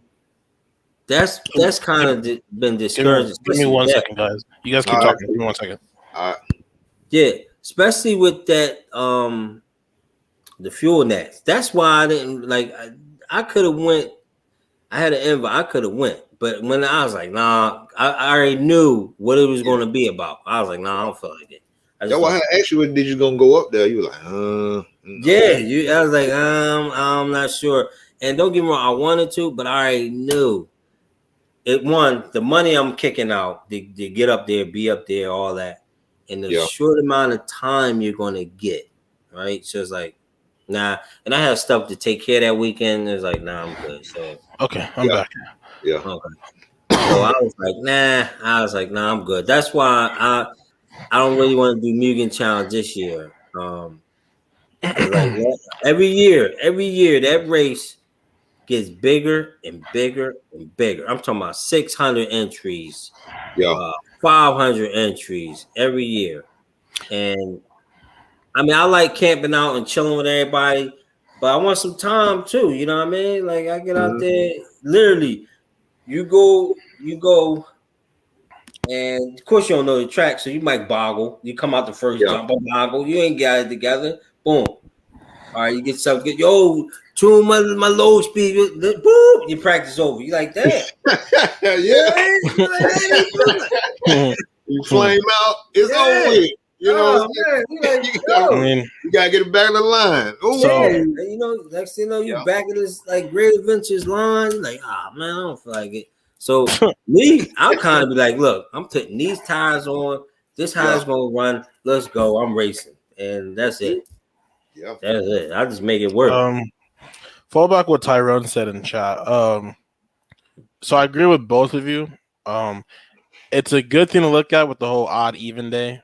Good thing to look at. Like what Tyrone said in the long run, it probably won't favor too much. Just because like those guys on the odd day, or let's say even day was up first, or vice versa, don't matter. And then day 2 is odd day. Well, now those day 2 guys are getting a setup on what the track is changing into. Comparing to the day 1 track. Yeah. So I mean, it's just way too hard to situate stuff like that. It's we kind of have to just take it as is and kind of work with what we got. There is some things that can be changed, of course. But some things that we want to change, we just kind of can't, because we kind of want it to be an even playing field for everyone. If it's going to require long days, it's going to require long days. If it's going to require, a 6 a.m. start time to a 9 p.m. end time, then I guess we're going to be spending our 18 hours at the track, getting our stuff figured out. But I mean, if you want your stuff dialed as it can possibly be, then it's kind of what it takes. Well, it's the hard work that kind of goes into it. I'm gonna tell you, it's not really the long days. That's probably not it. Because like when you do these big races, you pretty much know you're gonna be there. Like you there. Like that's it. That's not the problem. The problem is the limited track time. That's the problem. Like I don't mind. Like I'll do 18 hours at a track, no problem. But if I got some track time, it's like okay, cool. Now, my man, hold on. Let me answer this question. Woogie. No, the bypass lane, not like the Joker lane. Joker lane was a lane on P&B that you can only hit racing the car. Yeah. The bypass lane we talking about at the fuel nets. This was you actually had to stand in the bypass lane. You practice. Yeah. The practice. Mm-hmm. That's what that was. And hold on, Wayne. How the lines of Summer Sizzler. In the beginning, they're not bad, but then as it gets later, they get to be the normal, and then it goes to control practice. It is what it is with these big races. All right, my man Tyrone. Man, y'all check out this background. What they say right there? You see it? You see it? You see it? What those servos is right there? Oh my! Send it on the chain. Send it on the chain. Send it on the chain. Wait, that looks like that look real good too. Something else. Yeah. But yeah, man. But go back to my man Tyrone. I get what he's saying, right? All right. Okay. I get the tracks changing and all this and that. Okay. Well, then we have to do something about that to try to get the track together. But I think adding the extra day, man, will help. But I do feel you. If let's say we did odd numbers on Fridays, I'll feel you on that.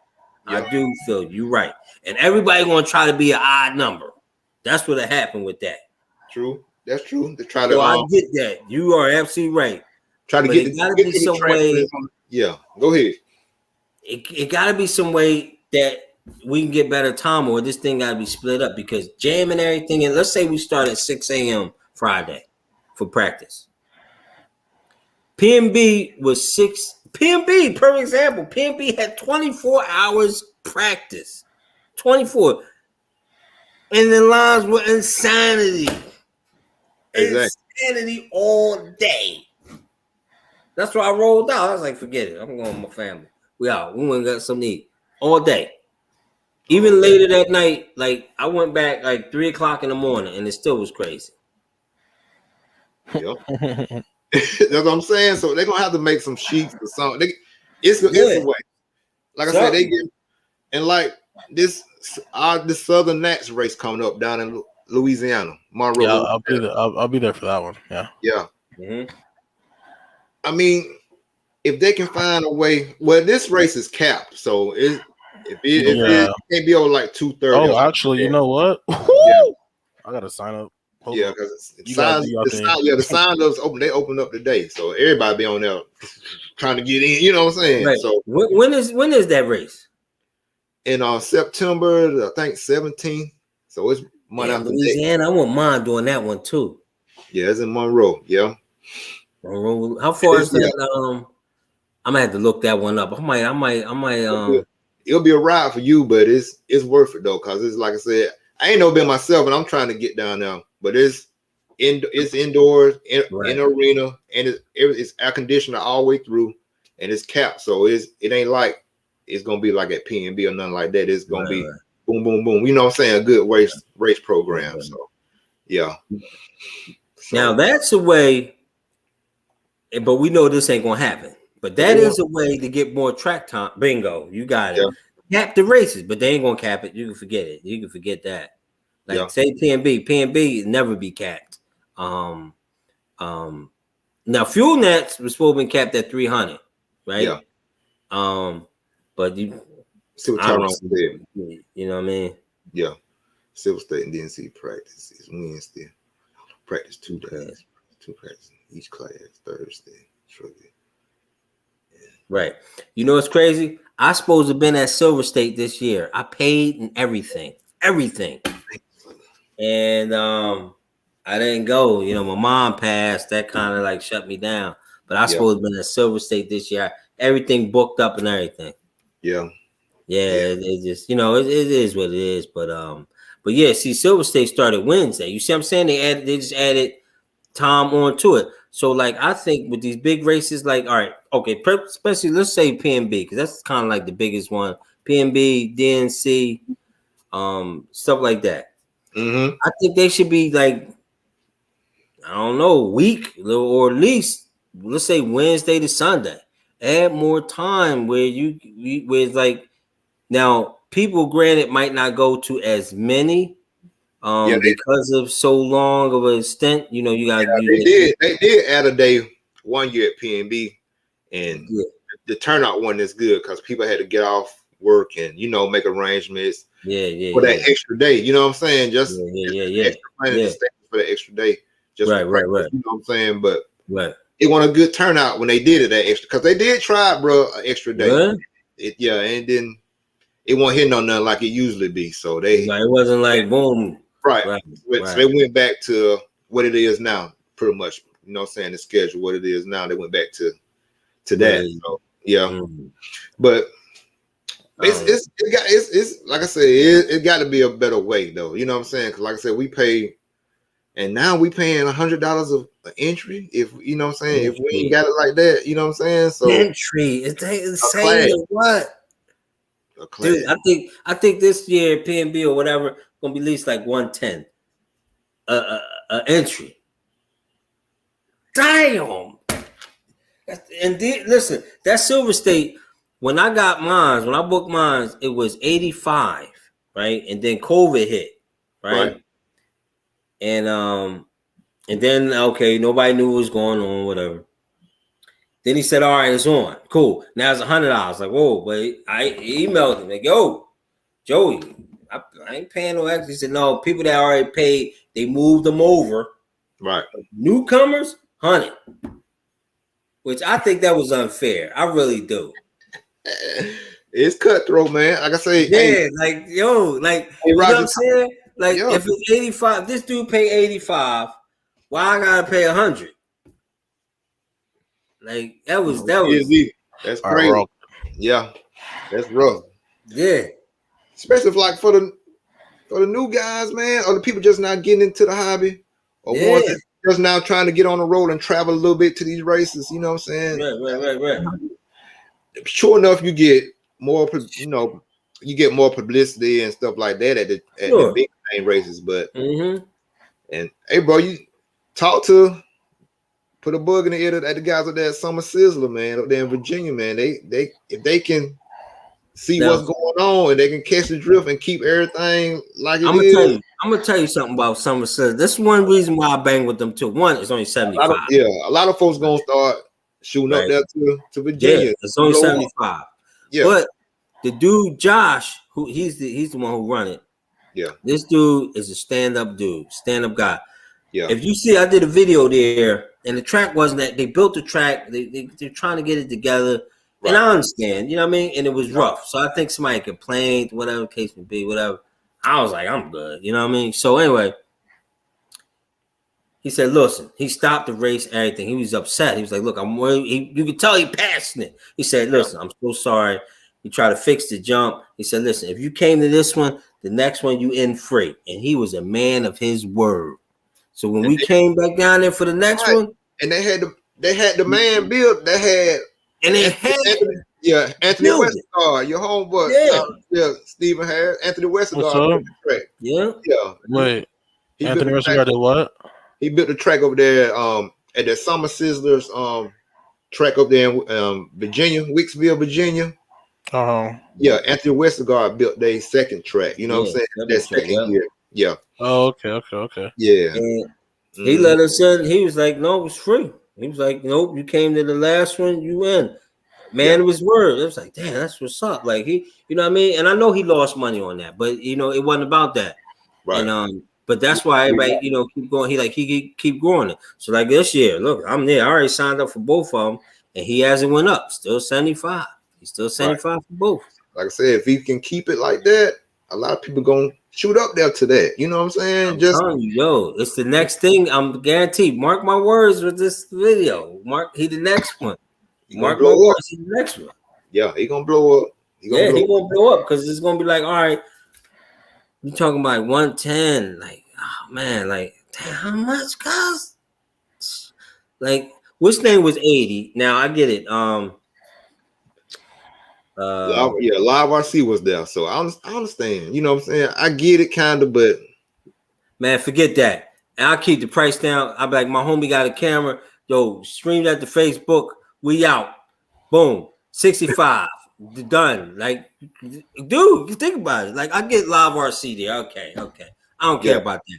I'm trying to keep. What'd you rather do? Would you rather pay 110 because live RC there, or the hell with my man is streaming on YouTube, but you paying 65?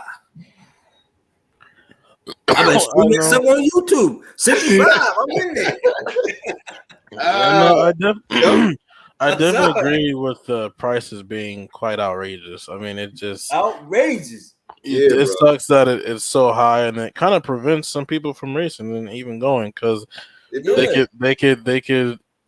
have the money to pay for the trip, but they're like, entries are costing me another. They're running 3 classes. Yeah, they're running 3 classes. That's probably about 300, maybe a little under. Right. So I mean, it definitely sucks that prices are crazy because they kind of go into a lot. They go into live RC probably. They go into the promoters. They have like a 3-way split. The track promoter, or not even that, even announcers too. You got all these people that you're trying to also pay as well. So it's what sucks is that we just don't have. We don't have like the third party companies, like if you look at motocross, okay, you look at AMA is their main promoter. So look in RC, you have Roar is the main promoter, okay. And then you got teams, okay, KTM, Yamaha, etc. Like RC, you have Associated, Low C, Nemo, blah blah blah blah blah. Okay, but now what motocross has, you have all these other companies. You got Red Bull, you got Monster, you got GoPro, you got 100% goggles. All these just little small third party companies, that are also part of that sanction that's pitching in money, to have their stuff promoted. They have a ton of sponsors at these motocross races promoting, wanting to get their stuff out. They're paying money for that. So now they got all this money coming in, so now they can provide to, to pay out the riders or put it towards, the next race or whatever, you know what I mean? Like they have a ton of we don't. We just have Roar, the sanction, the main people, and then you have the teams. That's all we have. We don't have a third party company. We don't have like a little companies here and there pitching in money. Maybe you got like Beach RC is probably one big one that always pitches in, because they want to promote their stuff. J Concepts, etc. You know what I mean? But that's just a little compared to a lot, and that's and us racers have to make up for that stuff. You know what I mean? We gotta make up and like account for. All right, we gotta support too. We gotta pay $100 per entry just to go race and spend 45 minutes on the track. You know what I mean? Like that's what really kills people. You know what I mean? If we get that long, because really, man, because if we get a big race, okay, we have 3 qualifiers and the main. Yep. And that's what? That's 15 minutes. That's 15 minutes right qualifier, and then let's say they main. That's the most you get 30. So now you got 45 minutes right there. 45 minutes. 45 minutes, and you spend $300. Make the A main. You spend $300 to spend 45 minutes on a track. Maybe practice will include practice, 2 rounds of practice. That's another 5 minutes per practice. So we'll add in just we'll say an hour. Okay, Mm-hmm. you got an hour on a track that you will never race again for $300. You know that it's when people figure that out, that's what makes people just not go to big races. You're absolutely right. And now we're not even talking hotel, gas to get down there, food. Exactly. Right? We ain't even talking that. Parts, if you mess around, break something, whatever the case may be, we ain't talking none of that. We just talking, you go, let's say you do 2 classes, right? 2 classes. Let's say 100, 2 classes. That's 200. That's 200 just the park. Just the park. Boom. 200. Me, I get an RV spot. That's 150. So I'm at 350 just to park. But let's say you do the hotel, the food, everything, just to get maybe an hour in the whole weekend of this. You spending 3 days to run to get an hour at the most. I mean, crazy, right? Crazy. Yeah, it sucks. It's hard to look at it in a different way though, because it's like you can't say, oh, okay, let's do a practice from Monday to Thursday and then repair the track for Friday, Saturday, Sunday or big race, because no one's gonna take off their work to go and take off a full week. You know what I mean? They're not gonna take off from like the previous week of working. All right, Friday we're gonna pack our RV, blah blah blah, go down there, and then they're not gonna practice. They're not gonna take off the time for that. You know what I mean? It's too much. So that's what I'm saying. Like, I understand. I really understand how bad it looks. Okay, it looks terrible. You know, to spend all this money for you to try to achieve to make the show and be in it and win, or whatever, and and say you do bad, it's even worse. It's discouraging. You're like, I pay $1,200 for a weekend to go crap. You know what I mean? So it looks bad. It looks terrible. Sounds terrible. Feels terrible. But it's like, it's so tough to look at a different way, because it's what works the best. Now, if someone figures out a killer setup to run things different, that's gonna be, it'll be amazing to see that. I would love to see that. That's what JQ done with the RCGP. They pretty much figured out the formula, but he too straightforward. They don't want to hear that. You know what I'm saying? Yeah. And that's how it is. That's how it is. And speaking of that, okay, right? So like you said, right? Like you said, the sponsors and the third party, this and that. Okay. The way they've been able to get people into it, right? Okay, we into it because we know what it's hitting for. But somebody that's looking on the outside, think, okay, there's toy cars, blah, blah, blah, whatever. Okay, this, that. But they don't understand, the potential, the money. If you look in the parking lot, you see the money that's spent on this hobby. Okay, right? Exactly. Now, you have to appease to the people, right? And make it fun for them. Because if you bring the people in, the sponsors are going to want to come because they know the people there. They're going to want to promote the product. How do we make it fun?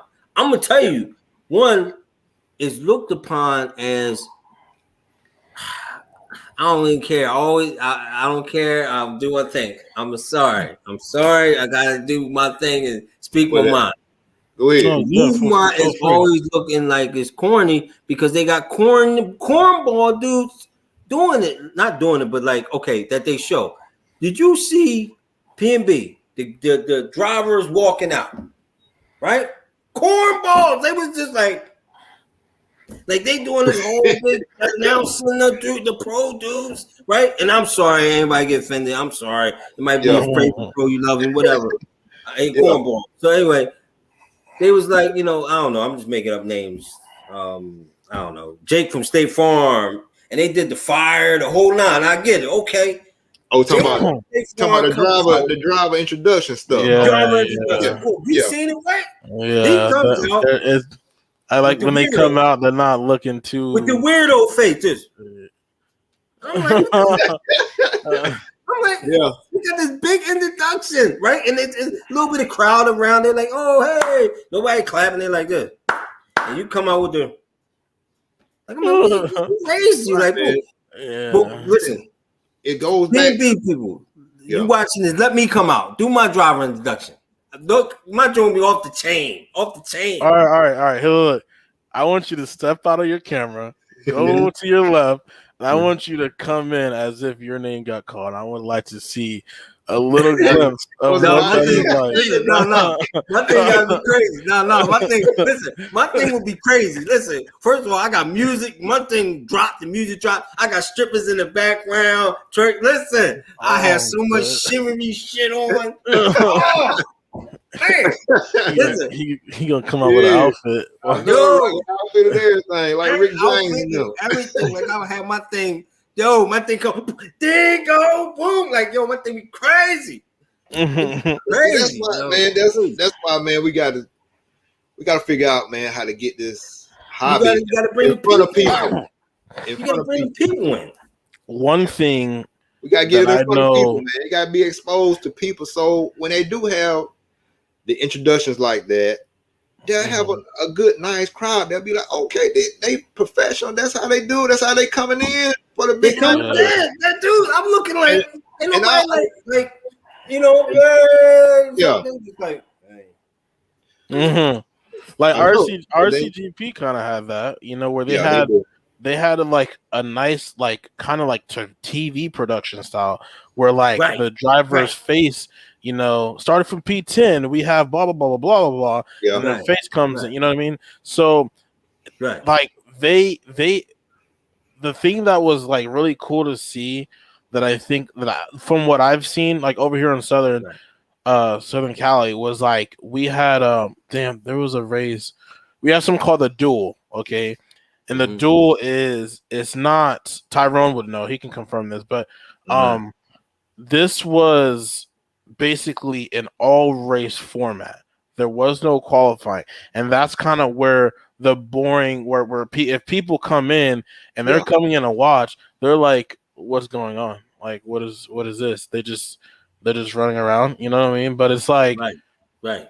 What a good format that I've seen was where it was strictly racing. It was like race quali format, you know, where like it was like qual points, and it was like multiple heats, and then like the best qual points, you know, and it's like combined time. So it's like you can. So let's say we have Corey in heat 1, right, and then we have your man up here in heat 2, and then like let's say 12 cars in both, right? Yeah, you guys are racing. Okay, you guys are racing that heat. To, you know, down and quiet, boop, go. You know, you're racing that heat, but you're also trying to get a clean run in as well. So let's say Corey took first in his heat. He did, and it was like a 7-minute, you know, race. So he did 13 laps, 7:15, blah, blah, blah. And let's say your man up here did 13 laps, 7:10, blah, blah, blah. Okay. Right. So now you have, he's TQ, but now you have like to where times are coming all together. So you could win your heat, Corey, but you can still qualify like 7th because your times are coming together at the end of the day.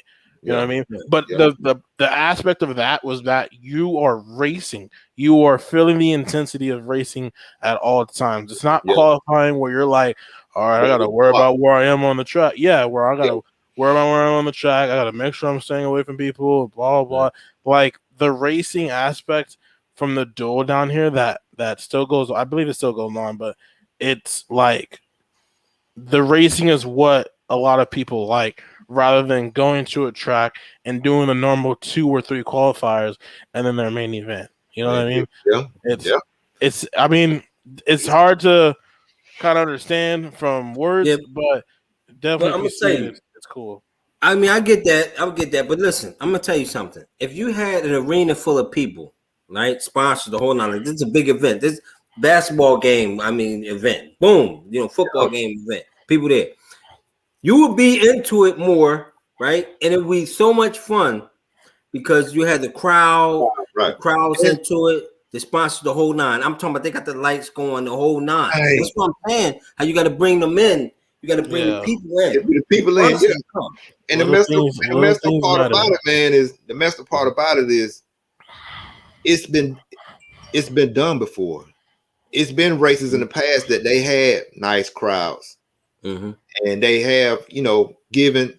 Hey, back then they had one race, man. They gave a dirt bike out to the winner of the A main. You know what I'm saying? And they had crowds and everything out and stuff like that. Was, the TNR race, over here in Cali. That's one of them. That's one of them recently. TNR race, So all the stuff has been done, and then all these guys that came from the motocross background, I don't see how none of these guys got any more connections back to the motocross people to get. If that's majority of the people that really likes the off-road RC nitro racing, you know what I'm saying? Why we haven't had a race in front of the motocross crowd, like, you know what I'm saying? You know what I'm saying? So I mean, to me, go ahead, buddy. Again, like I said, because you gotta listen. Anything with people, right? Any promoters, whatever the case may be. All right, first of all, somebody asked a question that they got to see the money into it. There's plenty of money into this. If you just look in a parking lot, you'll see the money that's spent in this. But the problem is, what they have to see is that the people are there. All right. So, for example, I'm a sponsor. Whatever. I don't know. I sponsor RC Jeans. Okay. RC Jeans for racing, whatever. I'm trying to promote at your event because I know you bring a crowd. You have a crowd in your event. All right. So that's what I want to do. But when you look around, for example, all them entries at PNB, look through the stadium. Nobody's in the stadium chilling. Like people come to watch. It's a sprinkle, but still, the stadium's empty. It's really just the people there to race. Fill that stadium. How can you fill that stadium? Make it funner. Make it, come out of the ordinary. Like music, DJ. I mean, honestly, part of it is.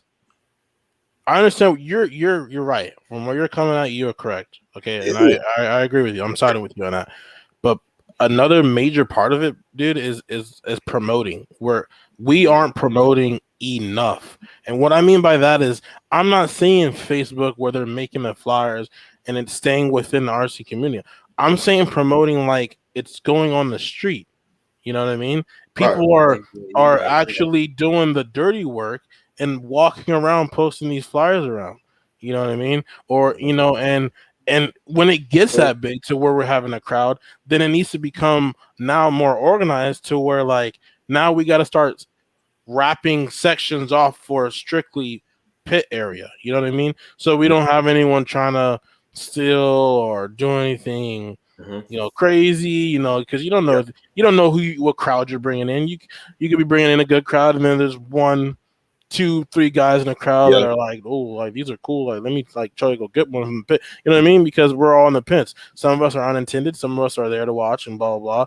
But my point is that we don't promote hard enough. Not saying we don't promote, but we don't promote hard enough. If you want those crowds that you're talking about, that you want to see, you want to see people kind of come in and sit down and watch and try to interest themselves, or at least just watch and be in those stadiums like PNB and stuff like that. Well, guess what? You got to promote harder, not promote more, promote harder. You gotta go out. You gotta right. You gotta. I agree with you. You're right. They gotta listen. It should be TV commercials. It should be radio commercials. Like that thing should be out there. Like you gotta spend money to make money, right? So you put it out there. Like you pushing it. Boom, boom, boom. Now you have to remember something. The people that's coming to see this, it's just like you coming to see a concert, football game, basketball, whatever. So when you buy your little ticket to come see. Of course, you're not going to be in the pit areas, so you're not over there. You know what I mean? Right. Pit people here, the people that's racing here. You come to see. You in the chair. We selling food, pretzels, all that. Like this, like it's an event, and you promote it like that, and you promote it hard, right? Boom, music, the whole 9. Then when you do your driver's intros, you make it good. The smoke, you know what I mean? Shimmery, boom. You don't come out with the weirdness. Like you got to bring the people in. Like it's crazy. No, but you're right. Tony Dog, track. My thing gonna be insanity. It's gonna be crazy. Like you're gonna hear about my thing on the news from the rip. Like it might not be PG, but it will be something to see. No, and trust me, but honestly, like you're right. You know, I agree with bringing people in. You gotta spark up. You gotta spark up. Spark them up. Like get it hype. Like, you know what I mean? You gotta make it look the part. Like this is the happening place. I'm talking about the commercial insane. Like look at them commercials for what's name. They be crazy. Like I said, if we can't get it in front of the motocross crowd, at least let's get it to that. And that's a really good point right there. Let's get it to the let's go to the fairs. If we can't, we gotta crawl before we can walk. You know what I'm saying? Yeah. So we can't get it to. Let's take it to the fair. A really good thing. You know what I'm saying? Yeah, like a really good thing that I can see to me is like putting on an event. You know, it has to be big. You know, you got to have the pros there, but you know, putting on an event essentially at the motocross track, you know, and like if we got to bring in dirt, you know, to kind of like, you know, to kind of make ourselves a bit more comfortable with the dirt that we're used to compared to motocross dirt, where motocross dirt breaks up hard. You know, it gets, you know, but it's real off road. You know what I mean? But you know, you get where I'm going. But yeah, but you make a really good point, Corey. Where if we can if we're not attracting people to our facilities around the world, then why not push it? You know, maybe once, two, maybe 3 times a year, where we push it to a motocross track. Like, you know, we talk to the owners and say, hey, we see you have a pretty, you know, not a huge race going on, but you have a pretty decent event where it's kind of like maybe a qualifying event for Loretta's or some just big local series event that you got going on, where we can throw on a race, you know, as well that is pretty big, you know, and get those people there. And, you know, we may not have a spectators area and et cetera, but I mean, it's a start. It's a start to something. It's a start to pushing it to somebody. Because, like I said, we can promote. If we could promote harder, we might bring in those little bit of people, and it might develop over time. But it's like, you know, it's to me, honestly, I've always thought that it's hard to promote RC because RC isn't like, if you compare RC to, let's say, motocross, obviously very different, but let's just as an example, you know, you got motocross where it's like high fly, crazy air, big whips, you know, loud everything, you know, but now let's not look at the racing. Let's look at what's around them.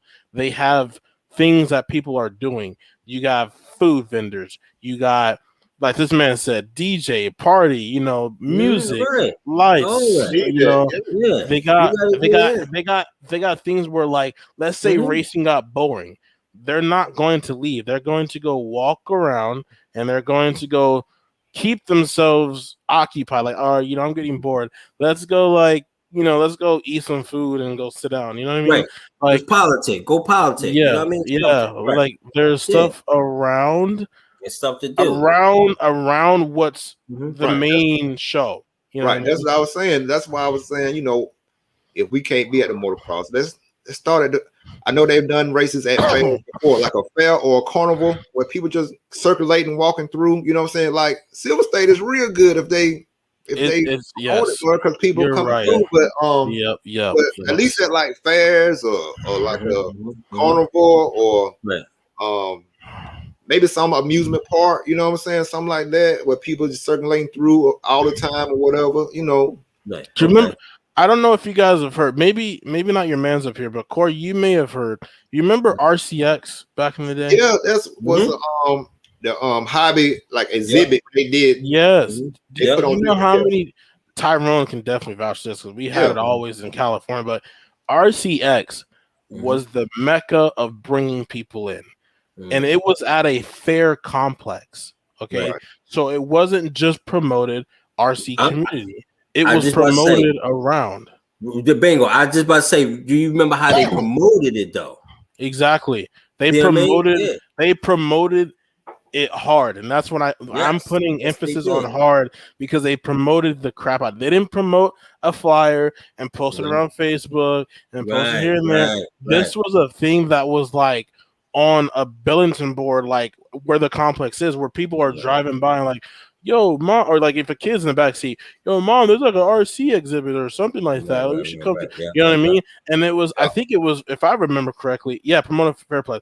If I remember correctly, I don't know. I think it was free to enter, like, to come watch. But I mean, even if it's free to enter, we're promoting something that is small to hopefully get big, because it's sad to see. I think someone had made a meme about this on Facebook that there was like, dude, so we have RC where we're doing all this promoting, we're doing all this racing, this and that, and we got cornhole on ESPN. I was like, yo, that is so bad. Frisbee throwing. You got grown men making money throwing bags full of like in a hole, like salt, unedible salted whatever bags, and throwing them in a damn hole and getting paid for that. Now look, you know what I mean? Like this question right here. Okay, send it. Man, I get you. I feel you on that. Man, I do feel you on that, right? But here's how you fix that. The 3-day event, the practice days with pros and non-pros, you don't promote that day. You promote the main event day. That's it. So let's say, for example, in the main event day would have to really be Saturday. That's when people coming out, like drill rap Saturday, not Sunday, because they got to work. Saturday. So then I will push the race up. Let's Wednesday, Thursday, Friday, Saturday, right? Boom. Saturday will be the promotion, the day I will promote that day right there. Hard. Get all these qualifiers, get everything together. And when I mean promote it, with the videos, the billboards, the videos have to look like you got to bring them in. Like it has to be like, it has to be like interesting, like, high flying. You got the camera. And one thing Freak said in here is about the money. You're absolutely right, because here's the problem. I think these events, these big events, they want to make all this money, and I understand that, because if you're in the business, you're in the business to make money, but it also takes money to make money, so you have to spend some of that. So let's say I will start my thing off. I'm going to take that money and I'm going to flip it right back into my business. I'm going to spend so much money on promotion. I'm going to spend so much money, this and that. I might not even make a profit, even if I break even. But what's going to happen is that's going to get my name out the way the next one come around is going to be even bigger. Now I can make money, but people will know. So I'm got everything going on. I got face painting for the kids. All that. I mean, the whole nine, like food, the whole nine, all that going on. And then I will have intermissions, like you said. People don't want to say, have a little intermission. I will have comedians in there, something. Like I will have this thing promoted and rolling so much. It'd be like a party. Then afterwards, you can have an after party where you had a drink, y'all party, and not weirdo-ness. Like I'm talking about partying. Like you up in the, what up, girl? Boom. You know what I mean? Like you're doing it. Like I would have it'd be like a whole event thing. And it would be so crazy. People like, yo, man, I'm going back to that joint when they have it next year. Because it was crazy. I see your visual is outstanding. Like I definitely am completely siding with that. You know what I mean? Yeah. But you remember RCX back in the day, Corey? And when it got advertised, do you remember we used to have magazines in stores? I don't know if you remember that. Yeah, I remember that. Car action. They used to be in Stater Brothers. They used to be in Walmart. Like, dude, we used to promote how we should be promoting. Yeah, man. That's how people got into it. Yeah, honestly. I agree. But Kevin, look, we we got Instagram now. We got Facebook now. We got YouTube they don't even do web pages no more. We got TikTok now. You know what I'm saying? So but like you're right. But like I say, but the best form of I hear this all the time. The best form of promotion is really the more effective way is by mouth, and like you said, get out there, hand out flyers, and then like you had one event, like Rajaa said, bring out a glitz and glamour that's going to draw the people. And then if we have a legit good event and make sure everybody, everything legit and on point, people going, oh man, I went to that little RC car race, man, and they was popping. They was popping. And they're going to say, like, they're going to draw more. But like I said, a lot of these, it come down to the companies too, really. A lot of these manufacturers, a lot of our manufacturers, man, they got to work together instead of being me. Give me this. Everybody trying to make money. I do want to go back to Sindit's comment about the whole 3-day thing. It's correct. It is correct. And then, your man's up here, Corey. It is right. If he pushes up a day, no one's going to come on a Sunday. Sunday's kind of like work day. Right.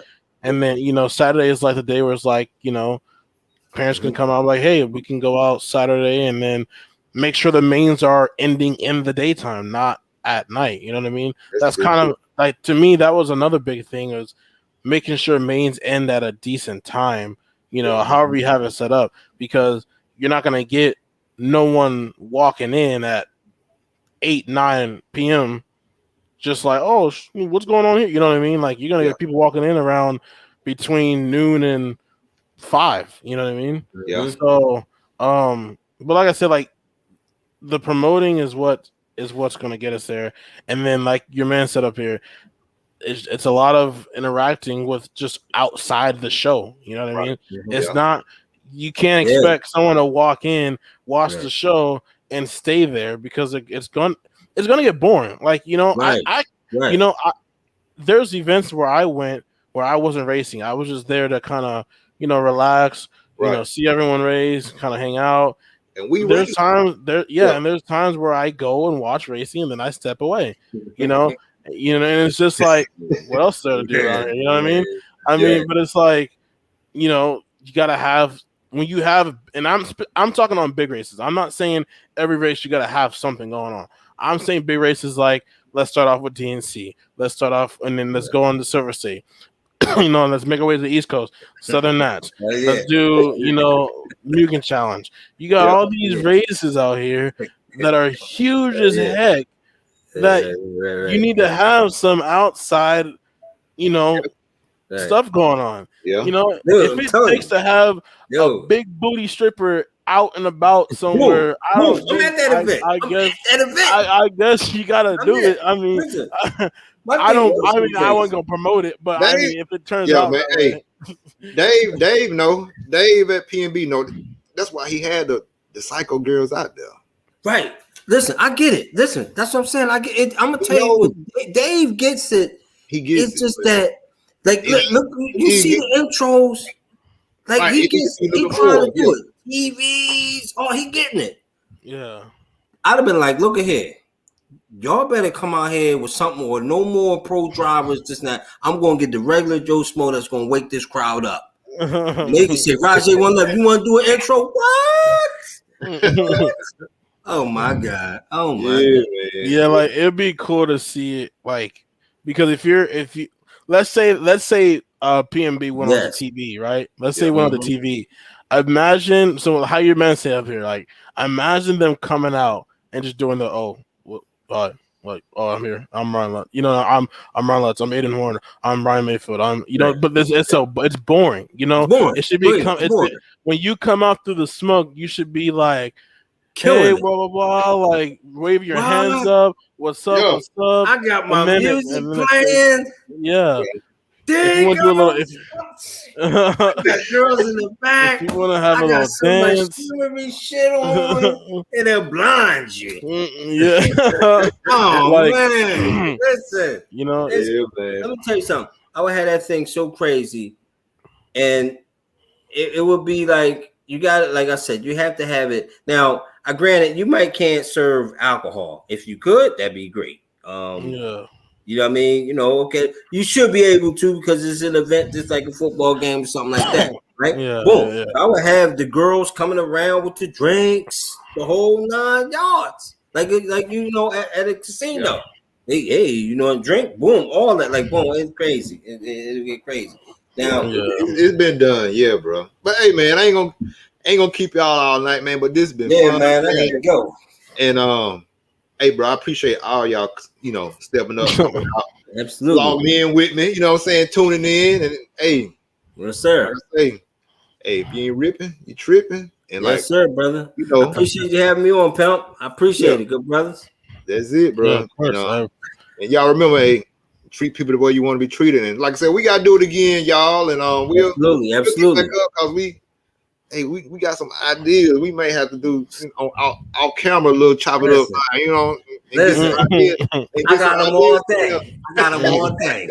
All day. Well, all I know as a last final word, I would like the one wish I would want is a wish of just a big pot of money and to hand it to someone that understands what it takes to promote. And I guarantee you'll probably see like big change in that year, in that event. Like if it was like money, here's money for your year. Promote how you want to promote. Do what you want to do, and I guarantee you, just like your man's up here, will have a bitchin' event. Yeah, man. Then like I said, y'all, it might not be, you know, it might not be for everybody else. This might be something for us to do. You know what I'm saying?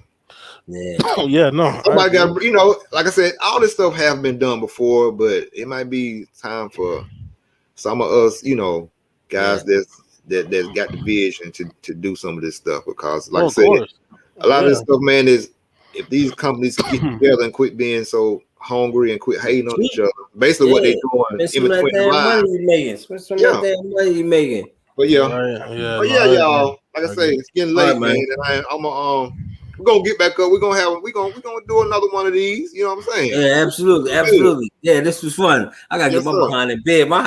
Listen, I get up at 3 a.m. I swear in the bed. Playing with y'all, stripping yeah, bro. All right, hey, man. I appreciate y'all, bro. And y'all, y'all have a good night. Have a good 4th of July. Y'all be safe now. Be safe, brother. All right, y'all. Okay. All right, y'all. Later. All right.